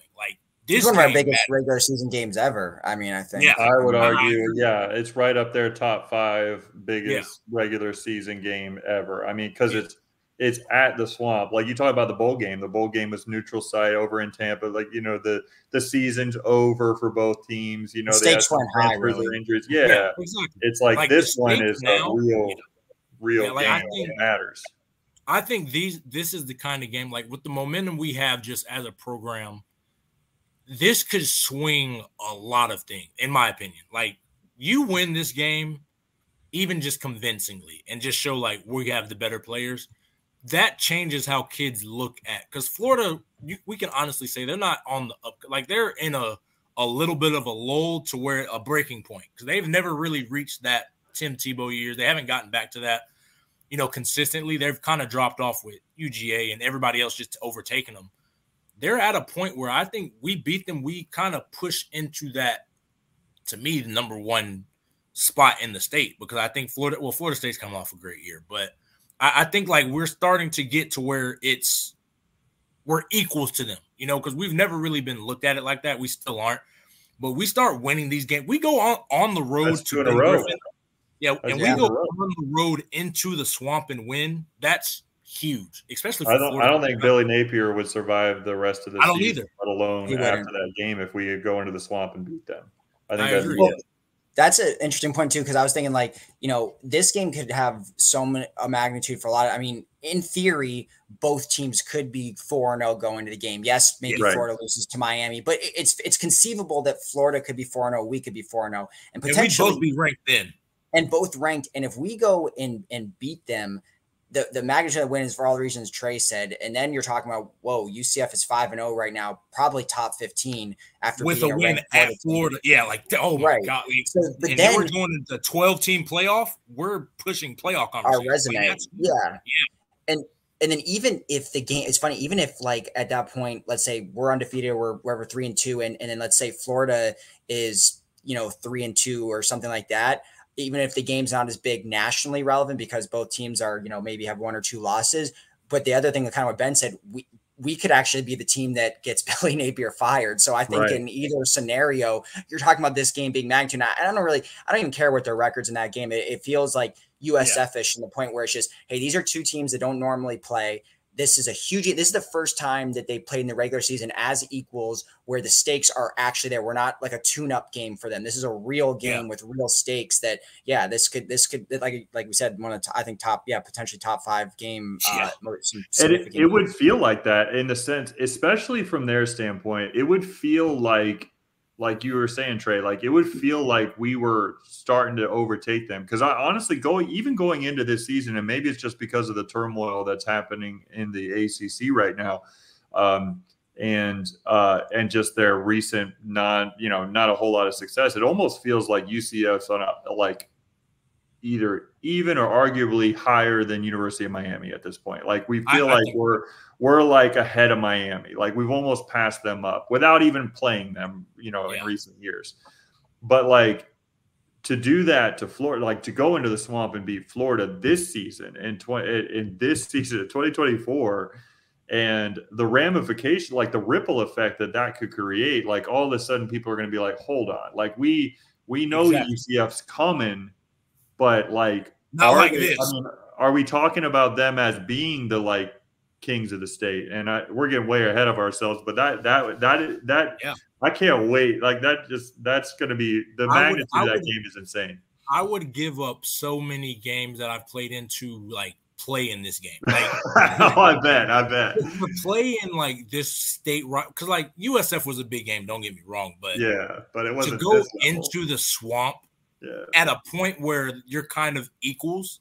Like I would pay, oh my gosh, I'd give. What's crazy that we're even saying that too. It's funny because seriously, like if UCF and UF had a game 10 years ago, let's say, where we were going up to the Swamp, even if we beat them, it would just be considered a crazy upset, and no one would really think about it again 5 years later. It would just go back to status quo, just be one of those crazy upsets that happen any given Saturday. But now you talk about we're beating them. First of all, it's crazy that we're calling ourselves equals. And secondly, we beat them. UF wants to win this game. They are just as motivated. Like probably there in the past, no excuses. they're looking at us, this is there's no excuses. Right.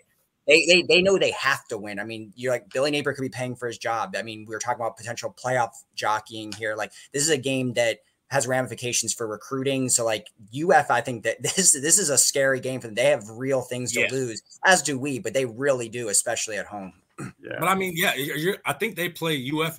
They play FSU, they play Miami and us. Yeah. If they go 0-3 in that, I mean, I don't know, but if they were to go 0-3 in that span, Billy Napier probably is getting fired. Like he's going to get fired. Like you can't be the 4th best team. Like that's not Florida. Like you're not the 4th best Florida school in the state. Like that, he would get fired. And literally, it was proven out on the field in a single year. Like it wasn't just like people talking about it, fan talk. It was like you guys showed that you were the 4th best team. Yeah, in the state that was throughout the season. And that's like you said. They would never. I'll say this one last thing. By the way, that's the first time anyone said that, so I guess I'll take that moniker. One last thing about this game that's funny is that I've always thought since this was announced that we were going to play UF that those next two games we would never play, and I still agree. think that. But if we beat Florida in the swamp, there's no way in hell that the next two games are ever going to be played. You think that's they'll for cancel sure. They're never returning the favor. It's possible. Yeah, which is a shame because as much as this one game would matter, you'd want to see them continue the series. I mean, it's like, regardless if they lose to Florida State 10 years in a row, they're still going to play Florida State. And I know that rivalry runs extremely deep, but I've always said, I don't like, especially now I get when it's G5 versus P5 and the Power 5 team has too much to lose and all this and that. And, it's damned if you do, damned if you don't. If you win, you're expected to win. If you lose, you look like an idiot. But, now that Florida or the UCF's in the Big 12, like, I just don't. I think it's so much better for college football when in-team states are playing and you keep that regionality alive. Like I get in theory why they would cancel the other two, but they should make this like a budding rivalry. I mean, if we're on equal terms and we're start getting to the playoff, like then you can say, hey, look, that's strength. That's for the strength of schedule. We want to play them, for strength of schedule, just like you see a lot of non-conference teams that are playing in the beginning of the year, like Texas and LSU have played a series, Florida State and Alabama, like all these schools. So it would suck if they ended up canceling it. The SEC schools don't care about out-of-conference strength of schedule. They could care less about out-of-conference. They know they have it in conference. Yeah, they know they have their bids automatically, so they're not going to hurt if they're going to hurt their chance to make the playoffs, it's going to be because, we couldn't beat the SEC teams. But some of them are playing out of look at, like Texas and LSU have had a series the last couple of years, and that opening weekend, week 0, there's been some pretty big, from what I recall, like SEC games. Like Texas LSU is the only one I can think off the top of my head. But Florida State, I think Texas and LSU. Yeah. I think Texas and LSU see themselves as equal. Like there's an equal kind of respect. Yeah. I don't think Florida really just overall respects UCF. I don't think they ever will, to be honest with you. We got to beat them. I think we could beat them 3 times in a row. They're going to try to, because again, it means more. Like that's what they're going to hold on to it. I just think that's why they won't do it. That's why if they win, I think win or loss, they're canceling these next 2 games. They don't want to deal with the ramifications that come with it. Is it October 5th yet? My goodness, that's going to be so much fun. I can't wait. I gotta go. I'm going to that game. I think, and that happens a week after we play. Arguably, I guarantee you, like one of the craziest home games that we've had in 5 years. Colorado coming to town is not going to be. That's a big game. It's not going to be anything less than a crazy circus is what it's going to be. It's going to be nuts. Yeah. So that's a week later. We got to go in the swamp. I mean, this schedule is not easy, man.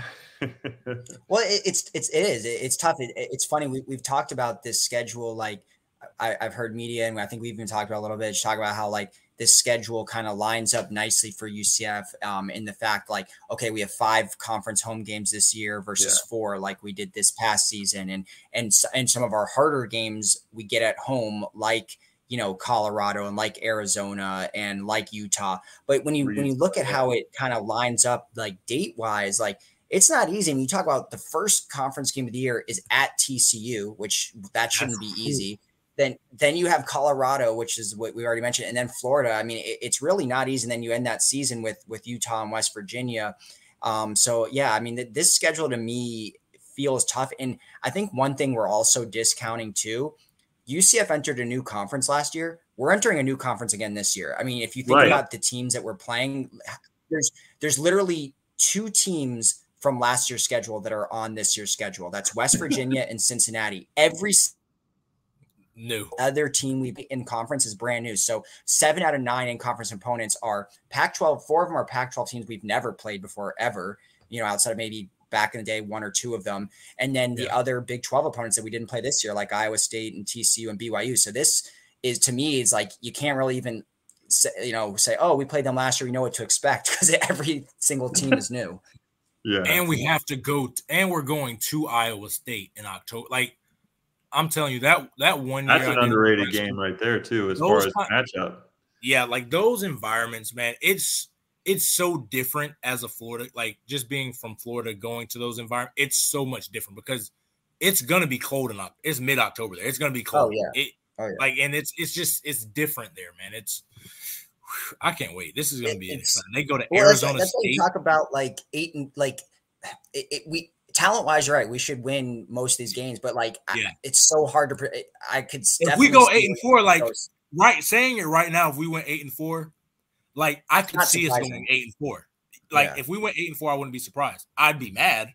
Yeah, but I wouldn't be surprised. Yeah, but like, and that's where, like, again, that's kind of just the hard thing. I'm gonna have to see how the 8-4 looks, because again, if you would have told Ben how the basketball team did this year before the year, you would have been like, "Oh man, I'll take that in a heartbeat." But there were so many games, Ben, you were like, "We should have won that. Like, we should have won that game." I can't, but like, and I think possession games.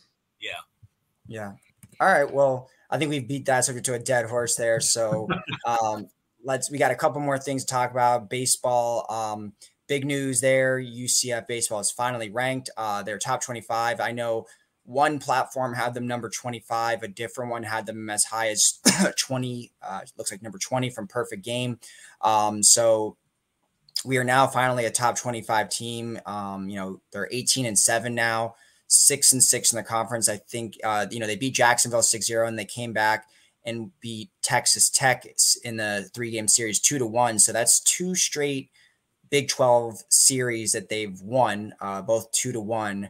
And now they have Bethune-Cookman next. So they're kind of cooking right now, top 25, getting respect in their first year in the Big 12, which we've mentioned is a good baseball conference. And now we're right there in the thick of the race. We're top 25. Ben, anything you want to comment on the baseball team's recent performance? Yeah, they had a big week. Cade Boxrucker, one of our stud pitchers this year, who's just a great start to the season. He got a midweek start at Jacksonville, like you mentioned. We won 6-0, but he was 1 out away from a no-hitter in that game. It was just a great performance, and he couldn't quite. You kind of felt bad for him that he couldn't get the no-hitter, but he wound up with the shutout there. And our bullpen has just been phenomenal all season. Our pitchers overall have been pretty good, but our bullpen has just been phenomenal. And winning those games against Texas Tech on what was actually Thursday and Friday, since they went Thursday, Friday, Saturday this past week because of Easter. And they won the 2 games against Texas Tech to start the series, and then to clinch the series. And then they unfortunately lost a 1-run game on Saturday, which I was actually in attendance for. So that makes it 2 baseball games that I haven't seen us win yet. I might be turning into the Josh on the baseball side. I'm hoping that's not the case, because I definitely want to catch a few more games in person this season. But that game, they tried to battle back. The bullpen wound up giving up 1 run at the very end of the game after I think it was Dom Castellano came in for the starting pitcher and pitched he really pitched well in relief and just got a little bit in trouble in the top of the 9th, and Kramer came in there and got him out, but they only gave up 1 run, and that was the first run that the bullpen had given up in like 6-7 games. So the bullpen is really playing very well right now. The problem in the last game of the Texas Tech series is that we had 2 innings where we left bases loaded, left the runners stranded, and then we had 1 inning in between those 2 where we had 2 on and left both of those stranded. And timely hitting is just important in the game of baseball, and you got to be able to bring those guys in, and it just kind of bit us a little bit. It would have been great to sweep Texas Tech, but we still got the series win, and we're moving. We're moving as a baseball team. So I'm excited to see what those guys bring, and we'll see what happens this week. Yeah. All right. Good update, Trey. Anything there on baseball? Nope. I just know softball. They were losing every game in the last inning. They came back the first 2 and they couldn't do it the third. But it was exciting to watch, and they won that Texas Tech the series too. Yeah. So yeah, baseball, now 18-7, 6-6 in the conference, like I said, and they play Bethune next. So then quick update on other UCF sports, as Trey alluded to, UCF softball, they did win the Texas Tech series 2-1. They play North Florida next. Women's tennis beat Houston 4-2, and they go up against Kansas State next. And then UCF men's tennis continued their really strong start. I guess no longer start. I mean, they're just a good team. They beat number 25 Oklahoma State 4-3, but then did come back. Unfortunately, lost to the Sooner, number 22 Oklahoma 4-0. But they're only have 3 losses on the season, and I think I don't know how college tennis rankings work, but on the UCF site, it does show them as ranked. I don't know which outlet that's through. So looks like they're breaking the top 25 in some way, shape, or form, and looking pretty good. Other than that, that's pretty much our show that we have today. Any parting shots, guys? I thought this was going to be a short show. It did not turn into. Imagine if we had everyone on. I know, right? We have another hour and a half to go. It was cool that we were able to kind of get going on a certain topic. So I thought we had some good topics to talk about. So yeah, absolutely. It was for all those that are still listening after 2 hours and 15 minutes. Hopefully y'all enjoyed it. Definitely. Trey, any parting shots? Not much. Hopefully we have the guys back next week. So me and Ben won't talk as much next week when they're back. We'll just sprinkle in a little bit and let Josh and Roger make up on lost time. So yeah, exactly. All right, guys. Well, that was our show today. Thanks for tuning in, and as always, like, subscribe, and go Knights. Charge on. Go Charge Knights. on. We botched the ending. It's okay.